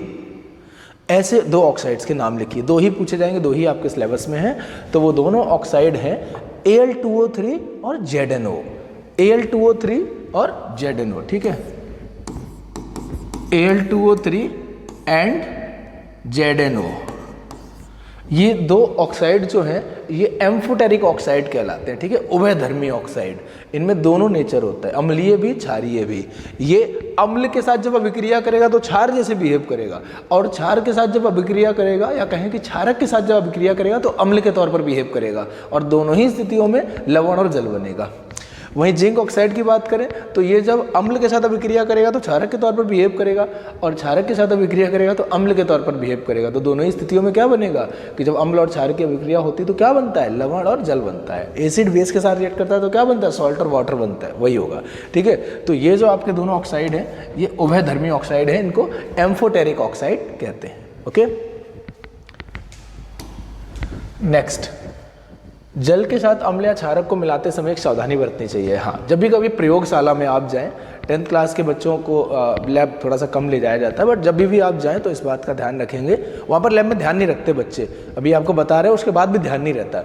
ये आपको ध्यान रखना है कि जब भी कभी अम्ल या क्षारक में जल मिलाया जाता है तो काफ़ी ज़्यादा मात्रा में ऊर्जा निकलती है, हीट एनर्जी निकलती है, ऊष्मा।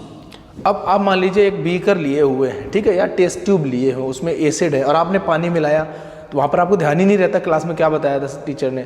आपने पानी मिला दिया और वो गर्म हो गया, फिर आप सोचेंगे ये क्या हो गया, छोड़ देंगे टूट जाएगा और वो एसिड आपके ऊपर गिर जाएगा, सब गड़बड़ हो जाएगी। आपकी स्किन पर गिर गया तो आपकी स्किन को वो कोरोड कर देगा क्योंकि वो संक्षारक होता है, ठीक है, कोरोसिव होता है। तो ये आपको ध्यान रखना है क्या कि कभी भी अम्ल या क्षारक जो आपके पास है, एसिड या बेस जो आपके पास है, उसमें आप पानी नहीं मिलाएंगे। बहुत बार टीचर बोलते हैं कि एक डाइल्यूट सॉल्यूशन बनाओ, पतला सॉल्यूशन बनाओ, तनु विलयन बनाओ, तो बच्चों को क्या लगता है, अरे पतला ही तो करना है, पानी मिला दो। ठीक बात भी है, पर ऐसे करना नहीं है। अम्ल या क्षारक में जब आप जल मिलाएंगे तो ये जो डाइल्यूट करने की जो प्रोसेस है, ठीक है, पतला विलयन बनाने की जो प्रोसेस है, तनु करने की जो प्रक्रिया है, इसमें जो है ऊष्मा निकलती है और ये कैसी है, ऊष्मा छेपी है, ऊष्मा छेपी अभिक्रिया है। तो जो ऊष्मा निकलेगी वो अगर ज़्यादा हुई तो कंटेनर को फोड़ भी सकती है, वर्स्ट कर सकती है और सारा जो मटेरियल है वो आपके ऊपर गिर पड़ेगा, तो दिक्कत हो जाएगी, जो है प्रॉब्लम हो सकती है, ठीक है। जल भी सकते हो आप, ठीक है। एसिड अटैक आपने सुना भी होगा। खैर, तो आपको इससे बचना है तो करना क्या होगा, अगर टीचर बोलता है आपको डाइल्यूट सोल्यूशन बनाना है तो क्या करना होगा, आप अम्ल में जल नहीं मिलाएंगे या क्षारक में जल नहीं मिलाएंगे, क्या करेंगे, जल लेंगे एक कंटेनर में और अम्ल या क्षारक मिलाएंगे, ठीक है। कैसे मिलाएंगे, ड्रॉप बाय ड्रॉप हम कंटेनर की बॉल से, ऐसे ये एरो बना दिया, मतलब इसमें मिलाना है। यहाँ क्या लिखा है, अम्ल में जल नहीं मिलाना है, क्रॉस बना है, जल में अम्ल या क्षारक आप मिला सकते हैं। मिलाएंगे कैसे, ड्रॉपर से लेकर इस कंटेनर की बॉल के साथ से धीरे धीरे मिलाएंगे। ऐसे डायरेक्ट यहाँ गिराएंगे नहीं, अगर गिराएं और पता चली छपाक से उछला आपके ऊपर ही गिर पड़ा, फिर दिक्कत है ना। किनारे किनारे दीवार के सहारे हम जेंटली उसको इसमें मिक्स करेंगे। अच्छा, अब यहाँ पर कुछ बच्चे आंसर शीट में ये लिख देते हैं कि भैया जब आप अम्ल में जल मिलाओगे तब तो हीट निकलेगी, कंटेनर फट सकता है और वो हमारे ऊपर गिर सकता है और घटना हो सकती है, इसलिए हम जल में अम्ल मिलाएंगे, वहाँ हीट नहीं निकलेगी। पर फिर गड़बड़ कर दिया आपने, ठीक है। इस बात का ध्यान रखना, हीट तो निकलेगी ही भैया। जब भी कभी हम अम्ल या क्षारक के साथ जल को मिलाते हैं, ठीक है, तो हीट तो निकलनी ही है। बस फर्क सिर्फ इतना है कि अम्ल में जब आप जल मिलाएंगे तो जो हीट निकलेगी उस हीट को अवशोषित करने वाला कोई नहीं है। यहाँ पर क्या होगा, जब अम्ल को बूंद बूंद करके ड्रॉप बाय ड्रॉप आप जल में मिलाएंगे तब भी हीट निकलेगी, पर उस हीट को, उस ऊष्मा को अवशोषित करने के लिए जल है। जल काफ़ी अधिक मात्रा में ऊष्मा को अवशोषित कर सकता है। जैसे कि आप, जब आपको बुखार आता है, डॉक्टर क्या बोलते हैं, रुमाल को पानी में डुबो, गीली करो, उसको यहाँ पर माथे पर रखो, क्योंकि जल जो है, पानी जो है वो ऊष्मा को अवशोषित कर लेगा, गर्मी को अवशोषित कर लेगा और आपकी बॉडी का टेम्परेचर कम हो जाएगा, ठीक है। इसी प्रकार इंडस्ट्रीज़ वगैरह में, फैक्ट्रीज वगैरह में जो मशीनें गर्म हो जाती हैं उनको भी पानी के संपर्क में लाते हैं, पानी में डुबोते हैं, उनकी हीट जो पूरी पानी में चली जाती है। कभी कभी ज़्यादा हीट होती है तो पानी उस ऊष्मा को अवशोषित करके, ज़्यादा ऊष्मा होती है तो उड़ भी जाता है, भाप बन जाता है, बट वो निकाल तो लेता ही है, ठीक है, आपकी बॉडी को ठंडा तो कर ही देगा। तो ये वाटर की खास बात है कि उसकी स्पेसिफिक हीट कैपेसिटी काफ़ी ज़्यादा होती है, हीट कैपेसिटी काफ़ी ज़्यादा होती है, ठीक है। तो जल में जब आप अम्ल मिलाएंगे तो हीट निकलेगी, लेकिन वो अवशोषित कर लेगा, तो कोई भी ऐसी घटना नहीं होगी, आपको कंटेनर ज़्यादा गर्म नहीं लगेगा। और जब गर्म नहीं लगेगा तो कोई दिक्कत नहीं है। प्रॉब्लम कब होती है, जब गर्म होता है अचानक से हम छोड़ देते, तो ध्यान रखना इस बात का, ठीक है। यहाँ लिखा हुआ, सांद्र अम्ल में जल मिलाने पर उत्पन्न हुई ऊष्मा के कारण मिश्रण अस्फलित होकर बाहर आ सकता है तथा आप जल सकते हैं, ठीक है। साथ ही अत्यधिक ताप के कारण कांच का पात्र टूट भी सकता है, ठीक है। इस बात का हम ध्यान रखेंगे। टिक का मतलब ये करना है, क्रॉस का मतलब ये नहीं करना है, ठीक है बच्चों। आगे बढ़ते हैं, एक बार हम सम अप कर लेते हैं। हम लोगों ने जो अभी तक पढ़ा केमिकल रिएक्शंस, जो शुरू में फिजिकल प्रॉपर्टीज़ की बात करी वो तो ऑब्वियस है, उनमें से काफ़ी सारी आपको शायद पहले से भी आती हैं, क्योंकि क्लास 6, 7, 8 में भी टीचर्स काफ़ी सारी चीज़ें सिखाते हैं, तो अगर आपको ध्यान नहीं होंगी तो वो पता होंगी। बट केमिकल प्रॉपर्टीज़ आपको नहीं पता होंगी, रासायनिक गुण जो आपने पढ़े वो नहीं पता होंगे। सम अप मतलब हम समराइज कर रहे हैं सारी चीज़ों को एक बार जल्दी से। अम्ल की अभिक्रियाएँ क्या थी, अम्ल की अभिक्रियाएँ, जब अम्ल की अभिक्रिया धातु के कार्बोनेट के साथ होती है तो साल्ट कार्बन डाइऑक्साइड वाटर बनता है। अम्ल की अभिक्रिया जब धातु के साथ होती है तो क्या बताया था, धातु क्योंकि अधिक क्रियाशील होती है तो अम्ल में से हाइड्रोजन को हटा देती है, अपना लवण बना लेती है और हाइड्रोजन गैस निकल जाती है। अम्ल की अभिक्रिया धातु के हाइड्रोजन कार्बोनेट के साथ होती है तो ऐसे ही होगी जैसे कार्बोनेट के साथ होती है, सॉल्ट कार्बन डाइऑक्साइड वाटर। अम्ल की अभिक्रिया धातु के ऑक्साइड के साथ जब होगी, धातु का ऑक्साइड कैसा होता है, क्षारीय होता है, तो क्षार के तौर पर बिहेव करेगा, अम्ल के साथ अभिक्रिया होगी तो वैसे ही होगी जैसे अम्ल और क्षारक की होती है, लवण और जल बनेगा, जो कि नीचे लिखा भी है, अम्ल और क्षारक की अभिक्रिया लवण और जल बनता है। क्षार और क्षारक में बस वही सॉल्युबल होने वाले गुण का अंतर है, बाकी और नहीं है, ठीक है, एक ही बात होती है, एक ही जैसा होता है। यहाँ पर क्षार के लिए लिखा हुआ है कि क्षार की अभिक्रिया जब धातु के साथ होती है तो मैंने बताया बहुत कम अभिक्रियाएं ऐसी होती हैं, हीट करोगे तो होगी, तो लवण बनेगा, धातु अपना लवण बना लेगी और हाइड्रोजन गैस निकलेगी। ये बहुत इंपॉर्टेंट है। यहाँ पर दो जो सॉल्ट बनते हैं, एक जब जिंक की रिएक्शन NaOH से होती है तो सोडियम जिंकेट, और एल्युमिनियम की रिएक्शन जब NaOH से होती है तो सोडियम एल्यूमिनेट। एक मैंने आपको बताई, एक मैंने आपको होमवर्क में दी और कहा कि कमेंट करके मुझे बताएं, ठीक है। नेक्स्ट, जब क्षार की अभिक्रिया धातु के कार्बोनेट से होती नहीं है, क्षार की अभिक्रिया धातु के हाइड्रोजन कार्बोनेट से होती नहीं है, क्षार की अभिक्रिया अम्ल के साथ, तो अभी आपको बताया अम्ल और क्षार आपस में रिएक्ट करते हैं तो एक दूसरे को न्यूट्रलाइज कर देते हैं, उदासीन कर देते हैं, लवण और जल बन जाता है। क्षार की अभिक्रिया अधातु के ऑक्साइड के साथ, अधातु के ऑक्साइड अम्लीय होते हैं और अम्ल की क्षार के साथ अभिक्रिया तो लवण और जल बनेगा। ओके, तो ये सारी बातें एक बार सम अप कर दी गई, ठीक है। कोई भी पॉइंट अगर आप भूल गए तो पीछे जाके पढ़ सकते हो, देख सकते हो, ठीक है। और क्योंकि एक ही वीडियो में सारी बातें बतानी है तो मैं चीज़ों को एक सीक्वेंस में लेके आगे चल रहा हूँ। अगर कोई चीज़ रह जाए तो आप पीछे जाके देख सकते हैं, रह जाए इन द सेंस मतलब आपके दिमाग से रह जाए, ठीक है। मैं तो सारा कवर कर ही दूंगा, ठीक है। ओके, आगे बढ़ते हैं। आगे कहा गया है क्षारक तथा अम्ल की प्रबलता। इस टॉपिक पर चलें इससे पहले एक तो 2 मिनट ब्रेक लेते, पानी पी लेते हैं और बात करते हैं फिर।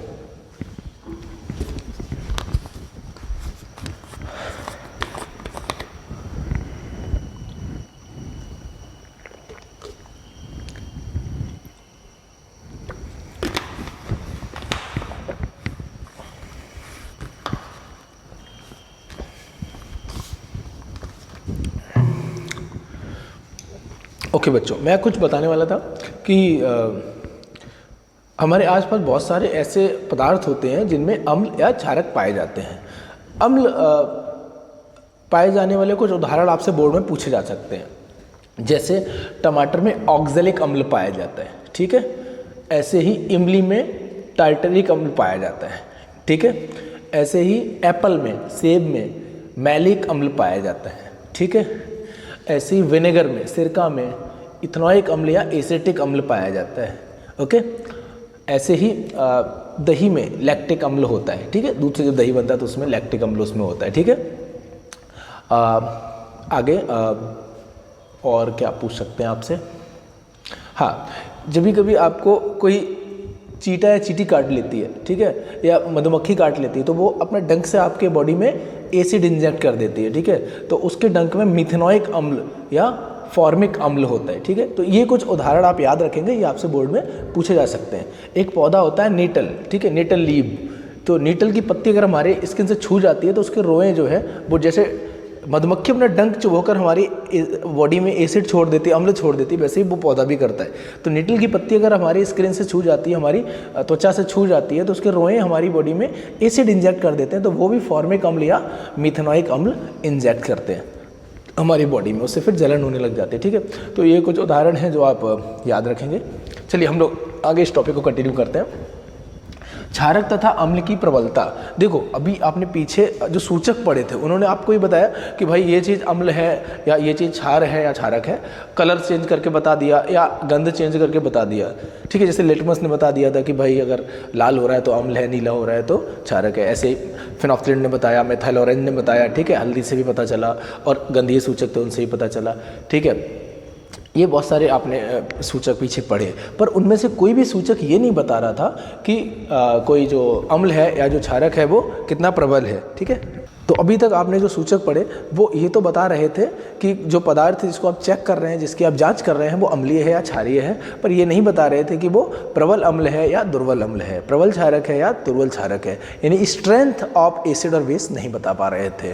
तो हम यहाँ पर एक नया सूचक जो है डेवलप करेंगे और उसको हम कहते हैं यूनिवर्सल इंडिकेटर, सार्वभौम सूचक, ठीक है। सार्वभौम सूचक हमको ये बता देगा कि अगर अम्ल है तो कितना अम्लीय है, कम अम्लीय है या ज़्यादा अम्लीय है। क्षारक है तो क्षारीय प्रकृति इसकी कम है या ज़्यादा है, ये भी बता देगा, ठीक है। तो ये बड़ा इंपॉर्टेंट इंडिकेटर हो गया। फिर किसी क्षारक या अम्ल की प्रबलता उसके द्वारा उत्पन्न H+ आयन या OH नेगेटिव आयनों की संख्या पर निर्भर करती है। जैसा कि हम लोगों ने पीछे डिस्कस भी किया कि अगर कोई अम्ल आसानी से काफ़ी मात्रा में H+ आयन निकालता है तो वो प्रबल अम्ल है, और अगर मुश्किल से और थोड़ी सी मात्रा में ही H+ आयन निकाल पा रहा है तो वो दुर्बल अम्ल है। वहीं अगर कोई क्षारक अत्यधिक मात्रा में आसानी से और अत्यधिक मात्रा में OH नेगेटिव आयन निकाल देता है जल्दी ही तो वो प्रबल क्षारक है, और अगर कोई क्षारक जल में मिलाने पर कम मात्रा में OH नेगेटिव आयन निकाल पा रहा है, मुश्किल से निकाल पा रहा है, तो वो दुर्बल क्षारक है, ठीक है। तो सारा खेल है कि H+ आयनें कितनी आसानी से निकल रही हैं, OH नेगेटिव आयनें कितनी आसानी से निकल रही हैं, ठीक है। तब अब मान लीजिए आपने पानी में मिलाया, कितनी आयनें बनी आपको आंखों से तो दिखाई देंगे नहीं, तो उसको जांचने के लिए, उसको पता करने के लिए एक सूचक है सार्वभौम सूचक। कई सूचकों का मिश्रण होता है ये, और ये अलग अलग प्रबलता पर, अम्ल की या क्षारक की अलग अलग प्रबलता पर अलग अलग रंग दिखाता है। प्रबल अम्ल होगा तो थोड़ा सा अलग रंग होगा, और दुर्बल अम्ल होगा तो थोड़ा सा अलग रंग होगा। प्रबल क्षारक होगा तो अलग रंग होगा, दुर्बल क्षारक होगा तो अलग रंग होगा। तो रंगों का अंतर जो है उससे पता चल जाएगा कि जो अम्ल या क्षारक है वो प्रबल है या दुर्बल है, ठीक है। तो ये एक इंपॉर्टेंट चीज़ है। अभी तक लिटमस पढ़ा था या मिथाइल ऑरेंज या फिनोफ्थलीन पढ़ा था, वो सारे जो थे सूचक वो अम्ल या क्षारक बता रहे थे, सिर्फ ये नहीं बता रहे थे कि प्रबल अम्ल है या दुर्बल अम्ल है, प्रबल क्षारक है या दुर्बल क्षारक है, ठीक है। यह सूचक विलयन में हाइड्रोजन आयन की विभिन्न सांद्रता को विभिन्न रंगों में प्रदर्शित करता है। जैसे आप यहाँ पर देखेंगे, ये एक पीएच पेपर स्ट्रिप है, इसमें आप देख पा रहे होंगे कि 0 से 14 तक के नंबर लिखे गए हैं। इसको पीएच स्केल, पीएच पैमाना कहते हैं। जैसे आपके पास जो स्केल है उससे आप लेंथ नापते हो, डिस्टेंस नापते हो, कह सकते हो, ठीक है। इससे आप ये देखेंगे कि कौन सा कलर बन रहा है। जैसे हमने आपको एक परख नली में, टेस्ट ट्यूब में HCl दे दिया, अब आप लिटमस डाल के ये तो पता लगा लोगे कि भैया लाल रंग हो रहा है तो अम्ल है, ठीक है। और दूसरे परख नली में हमने CH3COOH दे दिया, इथेनॉइक अम्ल दे दिया, उसमें भी आप लिटमस डालोगे तो वो भी लाल हो जाएगा, तो दोनों में ही लाल हो गया। तो ये तो पता है कि दोनों अम्ल हैं, पर यार ये तो पता ही नहीं चलेगा कौन सा प्रबल अम्ल है कौन सा दुर्बल अम्ल है। तो जब आप लिटमस की बजाय दोनों में सार्वभौम सूचक डालेंगे। एक परख नली में HCl है, दूसरी परख नली में CH3COOH है। आप सार्वभौम सूचक यूनिवर्सल इंडिकेटर डालेंगे, ठीक है, जो येलोइश ग्रीन कलर का होता है, ठीक है, तो उसको जब डालेंगे तो वो स्ट्रॉन्ग एसिड अगर होगा, ज़्यादा अम्लीय होगा तो ज़्यादा लाल रंग दिखाएगा, और कम अम्लीय होगा तो कम लाल रंग दिखाएगा, और कम अम्लीय होगा तो ऑरेंज कलर दिखाएगा, और कम अम्लीय होगा तो येलोइश कलर दिखाएगा, और अगर न्यूट्रल हुआ यानी कि ना अम्लीय हुआ ना क्षारीय हुआ तो हरा रंग दिखाएगा। वहीं अगर कुछ दुर्बल क्षारक अगर रहा, दुर्बल क्षारक के संपर्क में अगर सार्वभौम सूचक आया तो वो नीला रंग दिखाएगा, बहुत कम नीला होगा। और अगर किसी ऐसे NaOH टाइप का कोई पदार्थ हुआ, उसको आप चेक कर रहे हैं और सार्वभौम सूचक मिलाया तो गहरा नीला रंग दिखाएगा। तो अलग अलग H+ आयनों की सांद्रता पर अलग अलग रंग दिखाई देता है, ठीक है। यहाँ H+ आयनें ज़्यादा होंगी, यहाँ H+ आयनें कम होंगी, OH नेगेटिव आयनें ज़्यादा होंगी। ओके, तो बच्चों जो सार्वभौम सूचक है वो किसी भी पदार्थ में मिलाने पर जो रंग दिखाएगा, उस रंग को आप इस pH पेपर स्ट्रिप से मैच करेंगे, और इसी से आप जान पाएंगे कि कैसा कलर दिखा रहा है तो कितनी pH होगी।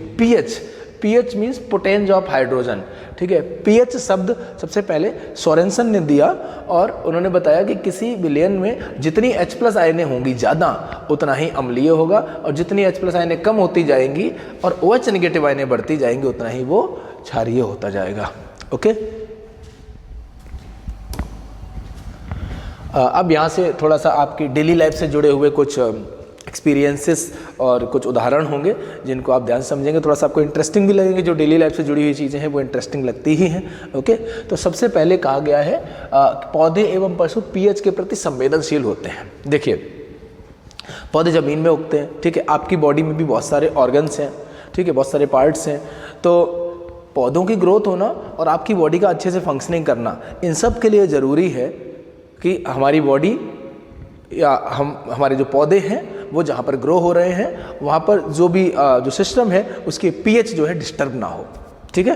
पौधे जो सॉइल में उग रहे हैं वो सॉइल, उस मिट्टी की pH बहुत कम ना हो, बहुत ज़्यादा भी ना हो। ऐसे ही हमारी बॉडी के भीतर की जो pH है वो बहुत कम ना हो, बहुत ज़्यादा ना हो, ठीक है। आप गर्मियों में बहुत कोल्ड ड्रिंक पीते हैं, कोल्ड ड्रिंक में क्या होता है H2CO3 कार्बोनिक अम्ल, और वो अम्ल आप पी रहे होते हैं, टेस्ट के कारण आपको मज़ा आ रहा होता है, लेकिन वो आपकी बॉडी को अम्लीय बना रहा होता है, तो pH को डिस्टर्ब कर रहा होता है। नेचर ने आपकी बॉडी को जैसा बनाया है, आप उसमें अगर अम्ल को डालेंगे डेली एक बोतल, तो pH डिस्टर्ब होएगा ना आपकी बॉडी का, तो आपकी बॉडी में जो हार्मोन्स हैं वो अच्छे से काम नहीं कर पाएंगे, आपकी बॉडी के जो रिसेप्टर्स हैं वो भी अच्छे से काम नहीं कर पाएंगे। तो ये ज़रूरी है कि जो जंतु हैं और जो पादप हैं, प्लांट्स हैं, उन सब को एक प्रॉपर pH रेंज मिले।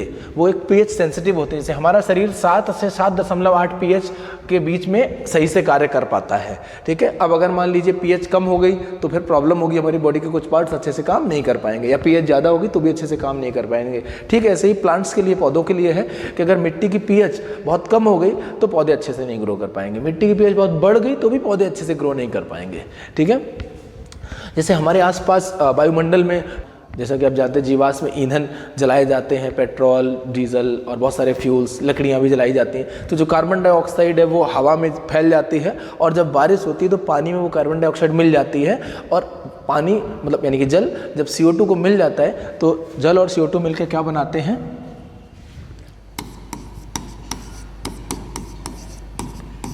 H2CO3, ये है कार्बोनिक अम्ल, ठीक है। और ये पानी में रहता है, जब बारिश होती है खासतौर पे पहली बारिश, तो वो अम्लीय वर्षा हो जाती है क्योंकि ये अम्ल, कार्बोनिक अम्ल उसमें मिला हुआ है, ठीक है। और एसिड रेन, उससे क्या होगा, वो जब मिट्टी पे गिरेगी तो सॉइल को भी एसिडिक करेगी, तालाब में जाएगी तो तालाब के पानी को एसिडिक करेगी, और जिस किसी स्मारक वगैरह पर गिरेगी, मार्बल वगैरह पर गिरेगी तो उसका भी क्षरण करेगी, ठीक है। तो वर्षा के जल का pH मान जब 5.6 से कम हो जाता है तो वह अम्लीय वर्षा कहलाती है, ठीक है।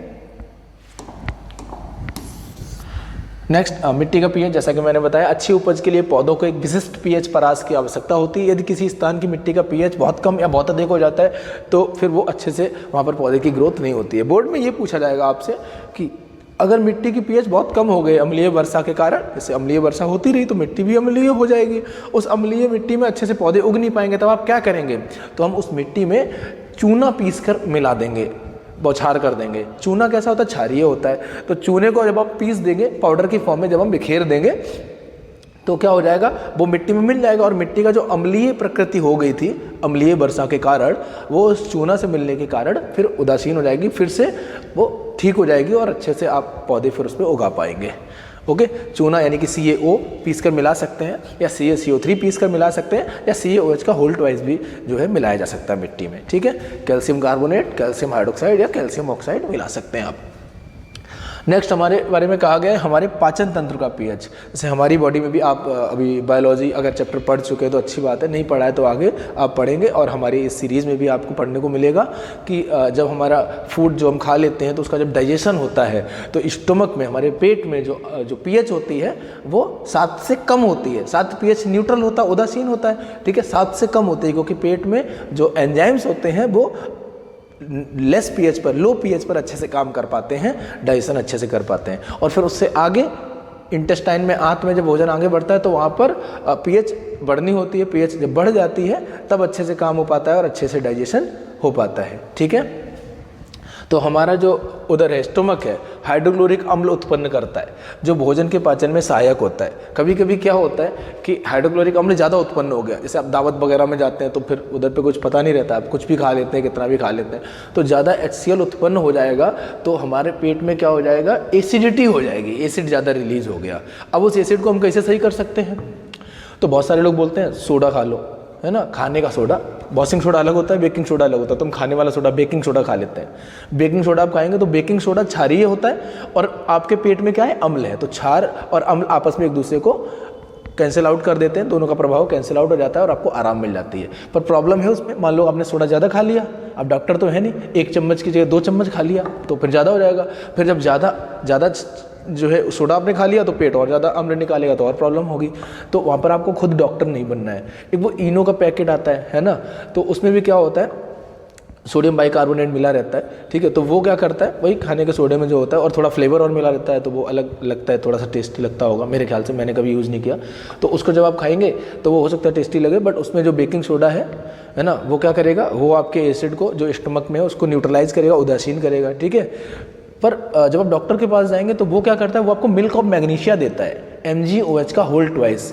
ठीक है, तो वो सिरप जब आप पीते हैं तो वो एसिडिटी को वो कंट्रोल करती है। ठीक है, वो डोज बताता है ना कितना लेना है। आपको तो डोज पता नहीं होगा, तो अब तो घर पे कितना भी सोडा, कितना भी इनो के पैकेट कंज्यूम कर जाओगे तो वो गड़बड़ हो जाएगा सब, है ना।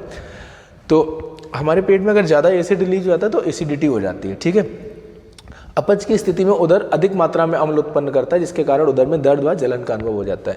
ठीक है, अगर कभी ज़्यादा मात्रा में एसिड निकल गया और ज़्यादा स्टमक की वॉल्स पर प्रभाव डाला तो कई बार छाले भी पड़ जाते हैं, जिनको हम पेप्टिक अल्सर्स कहते हैं, तो वो काफ़ी प्रॉब्लम भी क्रिएट करते हैं। नीचे कहा गया है एसिडिटी जब होती है तो इस दर्द से मुक्त होने के लिए एंटासिड मतलब एसिड के अगेंस्ट काम करने वाला, जैसे मैंने बताया बेकिंग सोडा आप ले सकते हो। ठीक है, एंटासिड जैसे क्षारकों का उपयोग किया जा सकता है जो अम्ल की अधिक मात्रा को उदासीन करता है, जैसे मिल्क ऑफ मैग्नीशिया, MgOH का होल ट्वाइस। ठीक है, यहाँ पर ब्रैकेट नहीं बना, मैं बना देता हूँ, MG। ओके, आई होप देख पा रहा होगा, MgOH का होल ट्वाइस। ठीक है, बाकी मैंने बोल भी दिया था तो आप समझ ही रहे होंगे। ठीक है, चलिए आगे बढ़ते हैं। नेक्स्ट, पीएच परिवर्तन के कारण दंत क्षय।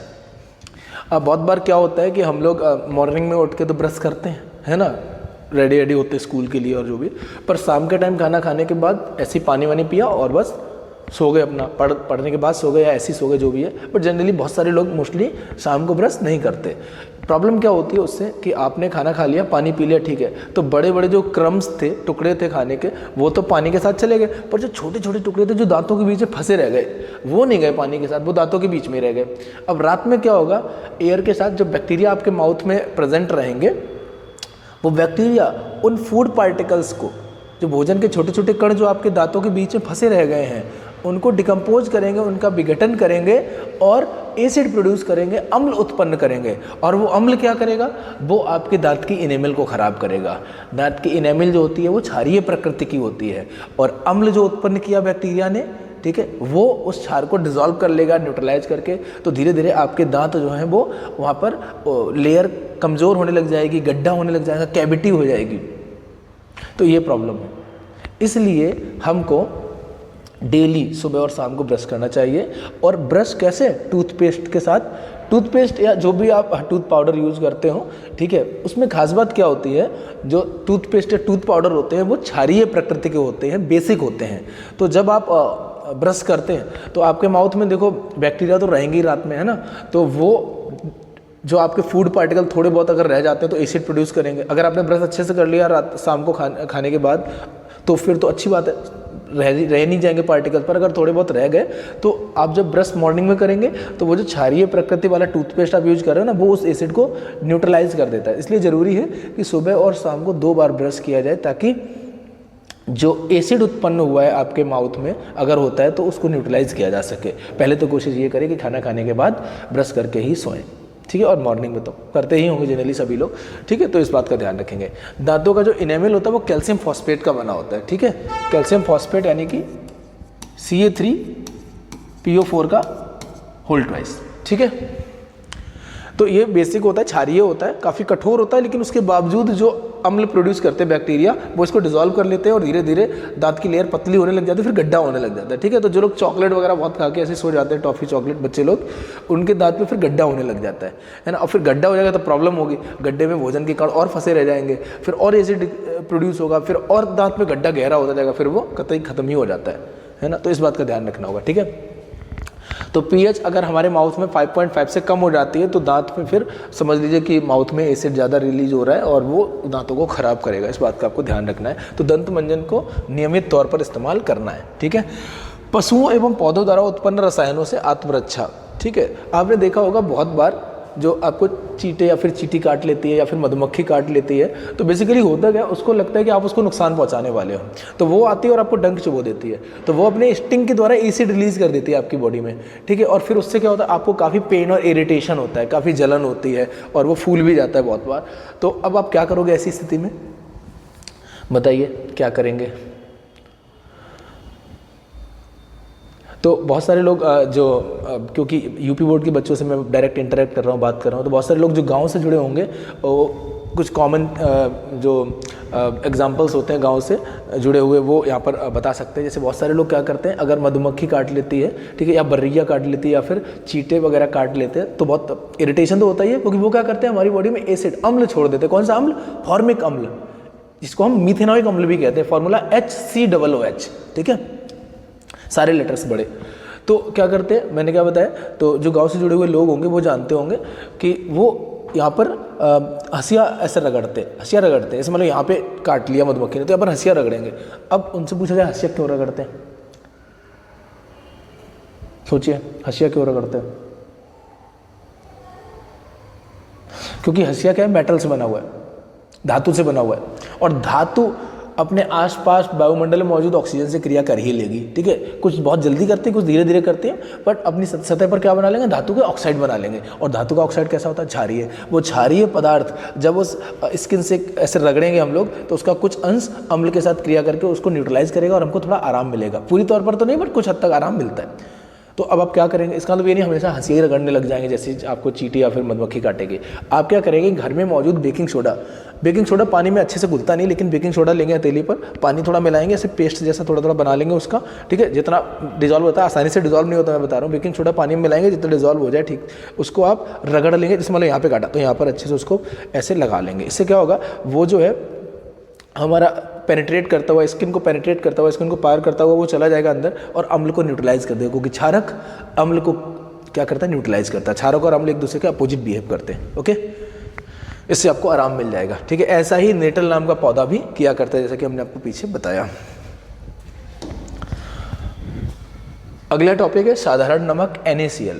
देखिए NaCl बहुत इंपॉर्टेंट कंपाउंड होता है, एक सोडियम क्लोराइड, ठीक है। इसको रॉक सॉल्ट भी कहते हैं, ठीक है, कॉमन सॉल्ट भी कहते हैं, टेबल सॉल्ट भी कहते हैं। डेली लाइफ में सबके घरों में यूज़ होता है, ठीक है। खाना में इसलिए डालते हैं हम इसको ताकि ये खाने का टेस्ट बढ़ा देता है। अगर खाने में नमक नहीं होता तो टेस्ट नहीं आता अच्छा, ठीक है। अच्छा, अब ये हमको कहाँ से मिलता है, तो 2 महत्वपूर्ण स्रोत हैं इसके। एक तो सी वाटर का जब इवेपोरेशन करते हैं, समुद्र के पानी का जब बाष्पन करते हैं तो वहाँ से पानी उड़ जाता है और नमक नीचे कलेक्ट हो जाता है, वहाँ से मिलता है। दूसरा, अंडरग्राउंड डिपॉजिट्स में भी मिला करता है, ज़मीन को खोदते हैं तो पत्थर के रूप में भी ये मिला करता है, इसीलिए इसको रॉक सॉल्ट कहते हैं। बहुत सारे लोग जो गाँव से जुड़े हुए हैं, अभी गाँव में वो काफ़ी यूज़ होता है। और मैं देख रहा हूँ वापस से ट्रेंड चेंज हो रहा है, जो पैकेट वाला पिसा हुआ जो नमक होता था उसकी जगह पर अब लोग वापस से उस कंकड़ी वाले नमक को लेने लग गए हैं। कंकड़ी वाला नमक उसको बोलते हैं, पत्थर जैसा होता है, ठीक है, टुकड़े टुकड़े में आता है, ठीक है।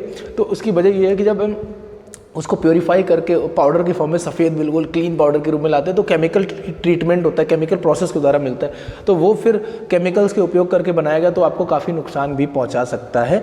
इसलिए वो कंकड़ी वाला नमक ज़्यादा बेटर है। उसको हम जब सिलबट्टे पे पीस के नमक बनाते हैं तो वो पहले जो यूज़ होता था वही ज़माना वापस से मैं देख रहा हूँ कि कुछ हद तक आ रहा है, तो धीरे धीरे हो सकता है और प्रचलन में आ जाए। तो वो जो सोडियम क्लोराइड है, रॉक सॉल्ट, ठीक है, वो काफ़ी काम का है। इससे बहुत महत्वपूर्ण चीज़ें और महत्वपूर्ण यौगिक और बनते हैं, ठीक है, उनको हम लोग एक एक करके पढ़ने वाले हैं, ठीक है। बाकी रॉक सॉल्ट आपने NaCl के बारे में डांडी नमक आंदोलन भी पढ़ा होगा, आपके 10th क्लास के सिलेबस में ही होता है, सभी बच्चों ने हिस्ट्री की बुक में पढ़ा होगा, नेशनलिज्म इन इंडिया में, तो उसको भी आप पढ़िएगा वहाँ पर भी NaCl की कहानी है, ठीक है। NaCl जो है साधारण नमक, ये इससे कई सारे इंपॉर्टेंट यौगिक बनते हैं, जैसे NaOH सोडियम हाइड्रोक्साइड कैसे बनेगा अभी हम लोग देखेंगे। दूसरा कैल्शियम ऑक्सीक्लोराइड CaOCl2, ठीक है, ब्लीचिंग पाउडर इसको कहते हैं, विरंजक चूर्ण। नेक्स्ट इज बेकिंग सोडा, इसका नाम बेकिंग सोडा तो आप जान ही रहेंगे, बेकिंग के लिए यूज होगा, किचन में यूज होगा और बेकरीज में यूज होता है। धोने का सोडा Na2CO3.10H2O, उसका नाम है धोने का सोडा। वॉशिंग सोडा तो वॉशिंग में काम आएगा, खासतौर पर कपड़े धुलने के काम में आता है। तो एक एक करके हम लोग इनको पढ़ने वाले हैं। ओके बच्चों, तो सबसे पहले सोडियम हाइड्रोक्साइड NaOH, इसको कास्टिक सोडा भी कहते हैं, इसको कास्टिकाइजेशन प्रोसेस के लिए यूज किया जाता है। अभी हम बताते हैं क्या होती है, कैसे ये बनता है। तो NaOH को हम कैसे प्राप्त करेंगे वो समझ लीजिए। ये जो रिएक्शन लिखी है बहुत इंपॉर्टेंट है। रिएक्शन में क्या है, NaCl पानी के साथ मिलाया गया है, ठीक है, यहाँ लिखा नहीं है, यहाँ इलेक्ट्रिसिटी और लिखा जाएगा ऊपर, ठीक है। NaCl वाटर के साथ मिलाया तो क्या बन गया, NaCl का जलीय विलयन बन गया, इसको कहा जाता है ब्राइन। NaCl H2O के साथ मिलाया तो क्या बना, क्या कहते हैं उसको, ब्राइन। और उसमें से हम क्या पास करेंगे, इलेक्ट्रिसिटी पास करेंगे, विद्युत प्रवाहित करेंगे। जब हम इलेक्ट्रिसिटी पास करेंगे तो क्या होगा, इलेक्ट्रोलाइटिक डिकम्पोजिशन होगा, वैद्युत अपघटन होगा और हमको वहाँ पर NaOH Cl2 और H2 मिलेगा, ठीक है। हम यहाँ पर आपको समझाते हैं कि कैसे होने वाला है, ठीक है। देखिए जो NaCl है वो टूटेगा, ठीक है, टूटेगा तो क्या बनेगा, Na+ और Cl-, ठीक है। इलेक्ट्रिसिटी जब भी पास करी जाएगी तो बैटरी के 2 टर्मिनल से आपने कनेक्ट करके एक कैथोड एक एनोड बनाया होगा, ठीक है। तो एट कैथोड पर क्या होने वाला है, कैथोड जो कि निगेटिव होगी, ठीक है, वहाँ क्या होगा हम देखेंगे। और फिर हम देखेंगे एट एनोड जो कि पॉजिटिव होती है, वहाँ क्या होने वाला है वो देखेंगे, ठीक है।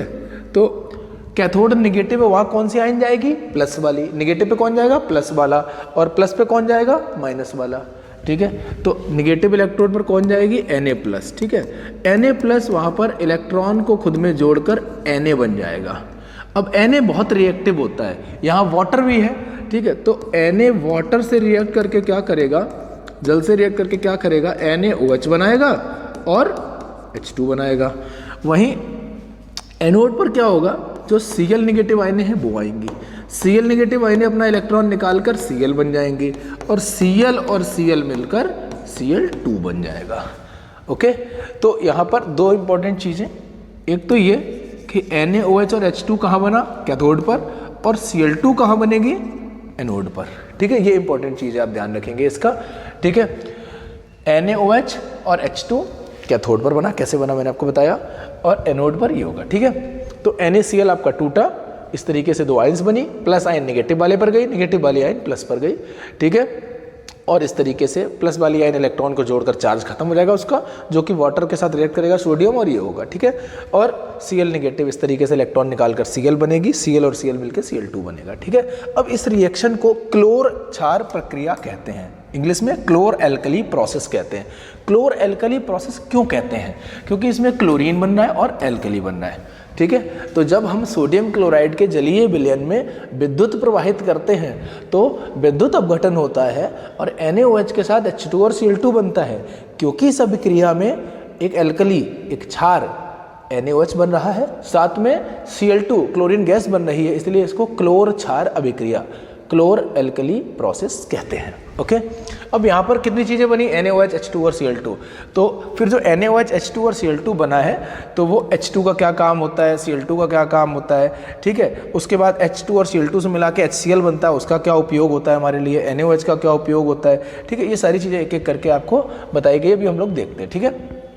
मैंने क्या बताया, एनोड पर Cl2 गैस निकलेगी, कैथोड पर हाइड्रोजन गैस, और कैथोड के ही पास आपको NaOH मिलेगा, ठीक है। उपयोग लिखें, हाइड्रोजन गैस का उपयोग कहाँ होता है। हाइड्रोजन गैस का उपयोग ईंधन के तौर पर होता है। रॉकेट में हाइड्रोजन गैस लिक्विड फ्यूल के तौर पर प्रयोग में लाई जाती है, ठीक है। मार्गेराइन क्या होता है, मार्गेराइन दूसरी चीज़ कही गई है, जो लिक्विड वेजिटेबल ऑयल्स होते हैं, द्रव रूप में जो वेजिटेबल ऑयल्स होते हैं, उन पर हाइड्रोजन गैस पास करके उनको सॉलिडिफाई किया जाता है, सॉलिड रूप में वेजिटेबल घी बनता है उनसे, उसको हम मार्गेराइन कहते हैं। ओके, नेक्स्ट है Cl2 क्लोरीन। क्लोरीन का उपयोग जल की स्वच्छता यानी कि क्लोरीनेशन ऑफ वाटर के लिए किया जाता है। आपके घरों में अगर नगर पालिका की सप्लाई वाला पानी आता होगा पाइप के थ्रू, तो वो बड़ी सी टंकी लगी रहती है, वहाँ से पाइप के थ्रू जो पानी आता है तो उसको क्लोरीनेशन करने के बाद भेजा जाता है। तो क्लोरीन गैस को जब पास करते हैं वाटर से तो उसके जो जर्म्स हैं, जो माइक्रोब्स हैं, वो मर जाते हैं, ठीक है। इसके अलावा इसका उपयोग, क्लोरीन का उपयोग PVC पॉलीविनाइल क्लोराइड बनाने के लिए भी किया जाता है, ठीक है। क्लोरोफ्लोरोकार्बन्स के लिए भी है, ठीक है। नेक्स्ट आ गया HCl। HCl जो है औषधियाँ और इस्पात की सफाई के लिए यूज होता है। आगे का आ गया NaOH। NaOH का मैंने आपको बताया था, NaOH को कास्टिक सोडा भी कहते हैं। कास्टिक सोडा धातुओं से ग्रीस हटाने के लिए उपयोग किया जाता है। जैसे धातुओं की सतह पर काफ़ी ग्रीस लग गई है, ऑयली सब, तो उसको हटाने के लिए, उसको आप पानी से साफ नहीं कर सकते, ठीक है, साबुन से भी साफ नहीं होगा, साबुन और कागज़ बनाने के लिए उपयोग होता है, ठीक है। उसके बाद ये जो नीचे आखिरी पॉइंट लिखा हुआ है, ये इसमें गड़बड़ी है, ये हम आपको आगे बताएंगे, आगे आने वाला है, ठीक है। यहाँ थोड़ा सा ये मिसप्रिंट है तो मैं इसको हटा देता हूँ। तो यहाँ पर आपके जो उपयोग है वो आपको किसके किसके उपयोग याद रखने हैं, हाइड्रोजन के उपयोग, क्लोरीन के उपयोग, HCl का नहीं याद रखना है, हाइड्रोजन का और क्लोरीन का याद रख लीजिए, इसके अलावा NaOH का, ठीक है। जो तीन चीज़ें बन रही हैं उनके यूजेस आपको याद रखने हैं, ठीक है। क्लोरीन का यूज, हाइड्रोजन का यूज, NaOH का यूज, ठीक है। तो ये एक इंपॉर्टेंट टॉपिक था, क्लोर क्षार अभिक्रिया, ठीक है। आई होप सभी बच्चों को यहाँ तक समझ में आ गई होगी बात। विरंजक चूड़, जो मैंने अभी पीछे बोला कि वो प्रिंटिंग एरर था, तो वो भी यहाँ पर आ गया है, यहाँ पर देख लीजिए ध्यान से। जो आपका विरंजक चूड़ है, जिसको हम ब्लीचिंग पाउडर भी कहते हैं, ब्लीच करने का मतलब वॉश करना, धब्बे को हटाना, ब्लीच करना, ठीक है। तो विरंजक चूड़ का काम ब्लीच करने का ही होता है। अगर टेक्सटाइल इंडस्ट्री में या पेपर इंडस्ट्री में स्पॉट्स लग गए हैं, धब्बा लग गया, तो उनको वॉश करने के लिए इसका उपयोग होता है, ठीक है। तो कैसे बनता है ये, CaOH का होल ट्वाइस, जब ड्राई स्लेट लाइम होता है, ड्राई होना चाहिए, ये सूखा होना चाहिए, ठीक है। ड्राई स्लेट लाइम के ऊपर जब क्लोरीन गैस पास करी जाती है तो ये आपका ब्लीचिंग पाउडर बन गया, ठीक है। CaOCl2 साथ में वाटर हो गया, ठीक है। ध्यान इस चीज़ का रखना है कि जो ब्लीचिंग पाउडर है, ब्लीचिंग पाउडर अगर मॉइस्चर के संपर्क में आया, जल के संपर्क में आया, तो वापस से रिएक्शन उल्टी हो जाएगी और वहाँ पर क्लोरीन गैस प्रोड्यूस होगी। तो ब्लीचिंग पाउडर में इसीलिए हमेशा क्लोरीन गैस की महक आती रहती है। ब्लीचिंग पाउडर जैसे ही नमी के संपर्क में आता है तो क्लोरीन गैस रिलीज करने लगता है। वो क्लोरीन गैस जो है, यही जो बेसिकली है ब्लीचिंग एक्शन परफॉर्म करती है। जैसे टेक्सटाइल इंडस्ट्री है, कपड़ा उद्योग है, वहाँ पर कपड़ा बन गया पर उसमें स्पॉट्स लग गए हैं काम करने वाले कारीगरों के द्वारा, तो उसको कैसे वॉश करेंगे, ये ब्लीचिंग पाउडर से वॉश करते हैं लॉन्ड्रीज में या बड़े पैमाने पर फैक्ट्रीज में। तो जो क्लोरीन है वही वॉशिंग करती है। कैसे साफ करेगी, वो धब्बों को कैसे हटाएगी, वो डीकलराइज कर देती है कलर्ड मटेरियल को। जैसे धब्बे पर मान लीजिए धब्बा लग गया, कपड़े में स्पॉट लग गया, कलर्ड मटेरियल है, तो क्लोरीन गैस उस कलर्ड मटेरियल को ऑक्सीडाइज करके हटा देती है, वहाँ से डीकलराइज कर देती है, ऑक्सीकृत करके। उपयोग कहाँ पर है इसका, वस्त्र उद्योग में सूती व लाइनन के विरंजन के लिए, विरंजन मतलब रंग हटाने के लिए, साफ करने के लिए, कागज़ की फैक्ट्री में भी, ठीक है, रासायनिक उद्योगों में भी यूज होता है, और पीने वाले जल को जीवाणुओं से मुक्त करने के लिए भी इसका यूज होता है। पानी में जब हम ब्लीचिंग पाउडर उसके संपर्क में लाएंगे तो जो क्लोरीन गैस है वो कीटाणुओं को, जो भी जर्म्स है, उनको मार देगी। ओके,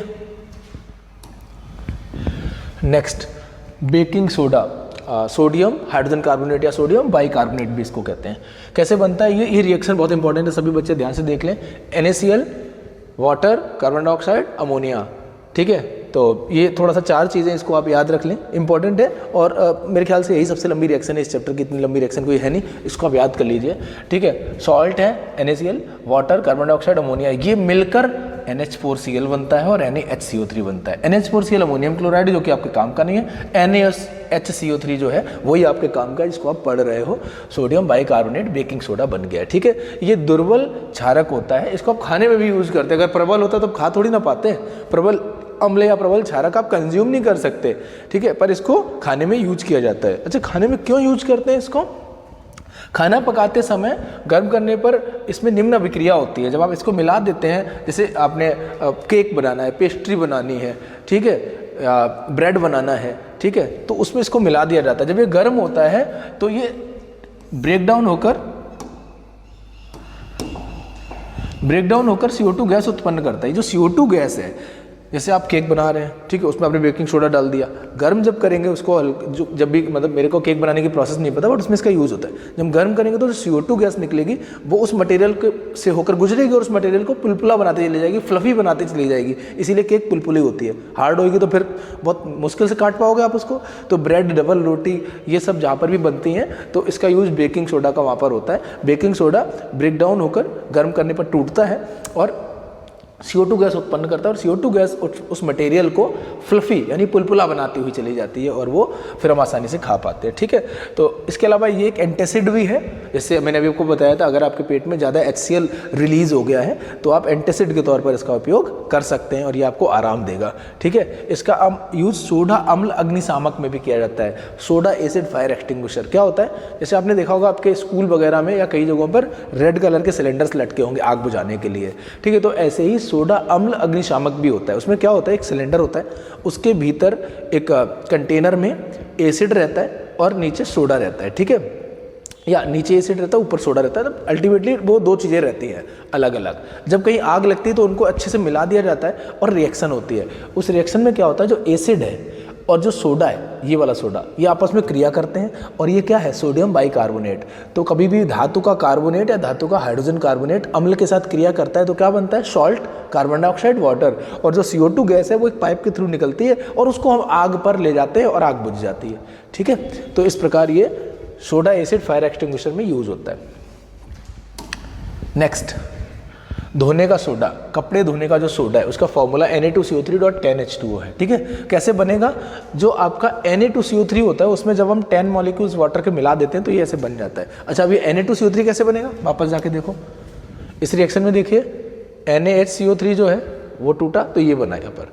तो इनिशियली ये चार चीज़ें मिलके ये बने और ये आपके काम की चीज़ है। इसको गर्म किया तो Na2CO3, H2O और CO2 बना। ठीक है, तो जो बेकिंग सोडा जब आप बनाते हैं तो NaHCO3 जो आपका है वो आप काम में ले लेते हैं, लेकिन NaHCO3 को जब आप गर्म करेंगे तो Na2CO3 बनेगा, जो कि आपका वॉशिंग सोडा होता है जब उसको क्रिस्टलाइज कर लेते हैं। ठीक है, मैं वापस जाके एक और चीज़ आपको बता दूं कि जो बेकिंग सोडा होता है और बेकिंग पाउडर होता है, दोनों में थोड़ा सा अंतर होता है। तो बोर्ड में अगर आपसे पूछा जाता है, ठीक है, और ऐसे भी आपको पता होना चाहिए, साइंस आप सीख रहे हैं, सिर्फ बोर्ड के लिए थोड़ी ना सीख रहे हैं। ठीक है, तो जो बेकिंग पाउडर होता है वो क्या होता है, बेकिंग सोडा में जब थोड़ा सा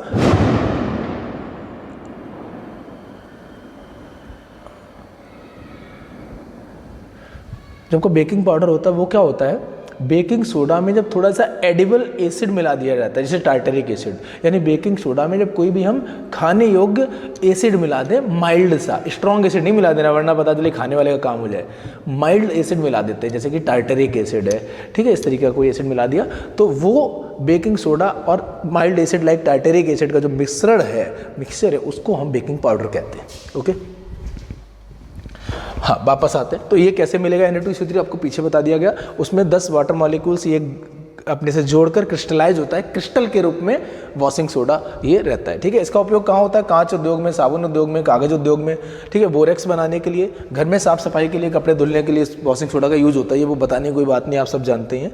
ठीक है, ये एक इंपॉर्टेंट चीज़ है, स्थायी कठोरता।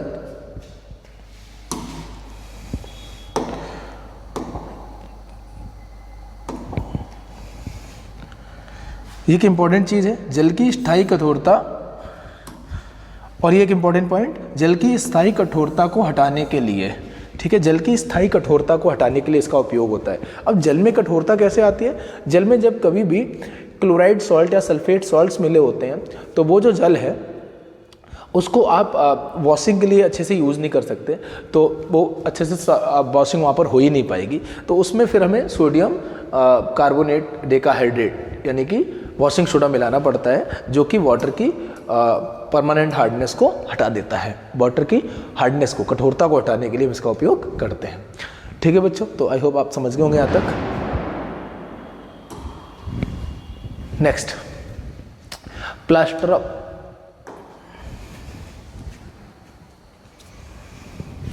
आगे बढ़ते हैं। Next, plaster of Paris. Plaster of Paris क्या होता है? Calcium sulphate hemihydrate, CaSO4.12H2O। ठीक है, क्या कहा गया? जिप्सम को 373 केल्विन पर गर्म करने पर यह जल के अणुओं को त्याग कर कैल्शियम सल्फेट हेमीहाइड्रेट, जिसे कि POP कहते हैं, बन जाता है। कैसे बनता है जरा ध्यान से देखेंगे सब बच्चे। जिप्सम यानी कि CaSO4.2H2O, ठीक है, इसको आपको गर्म करना है। कितना? 373 केल्विन, जो कि लगभग 100 डिग्री सेल्सियस होता है। ठीक है, गर्म करेंगे तो जो जिप्सम है उसके 1.5 वाटर मॉलिक्यूल उड़ जाएगा। 1.5 वाटर मॉलिक्यूल उड़ गया और ये जो बना यही आपका POP है। ये आपका जिप्सम था। जिप्सम एक प्रकार का पत्थर जैसा पदार्थ होता है, उसको आप गर्म कर रहे हैं तो वो इस तरीके से आपको POP दे रहा है। इसका 1.5 वाटर मॉलिक्यूल उड़ गया और आपको POP मिल गया। POP ये वही POP है जो आपके घरों में यूज़ होता है, सीलिंग को सजाने के लिए, डिज़ाइन बनाने के लिए। और ये वही POP है, प्लास्टर ऑफ पेरिस, जब हड्डी टूटती है तो प्लास्टर में यूज़ किया जाता है। ठीक है, जिप्सम को गर्म किया आपने, POP मिल गया। POP की एक खास बात है, इसको हमेशा मॉइस्चर प्रूफ पैकेट में रखा जाता है। अगर POP को मॉइस्चर मिल गया, अगर POP मॉइस्चर के संपर्क में आया, नमी के संपर्क में आया, तो वापस से ये मिलके उल्टा जिप्सम बना लेंगे। इसीलिए आपने देखा होगा जब POP का जहाँ पर काम होता है, एक बार वो पानी मिला देते हैं उसमें, तो जो पेस्ट बनता है उसको जल्दी जल्दी लगाते हैं। जो भी बनाना, मूर्ति बनानी है, डिज़ाइन बनानी है, जो भी बनानी है, किनारी बनानी है, सब तुरंत बनाते हैं। अगर जरा सी भी देर करी तो वो हार्ड हो जाएगा।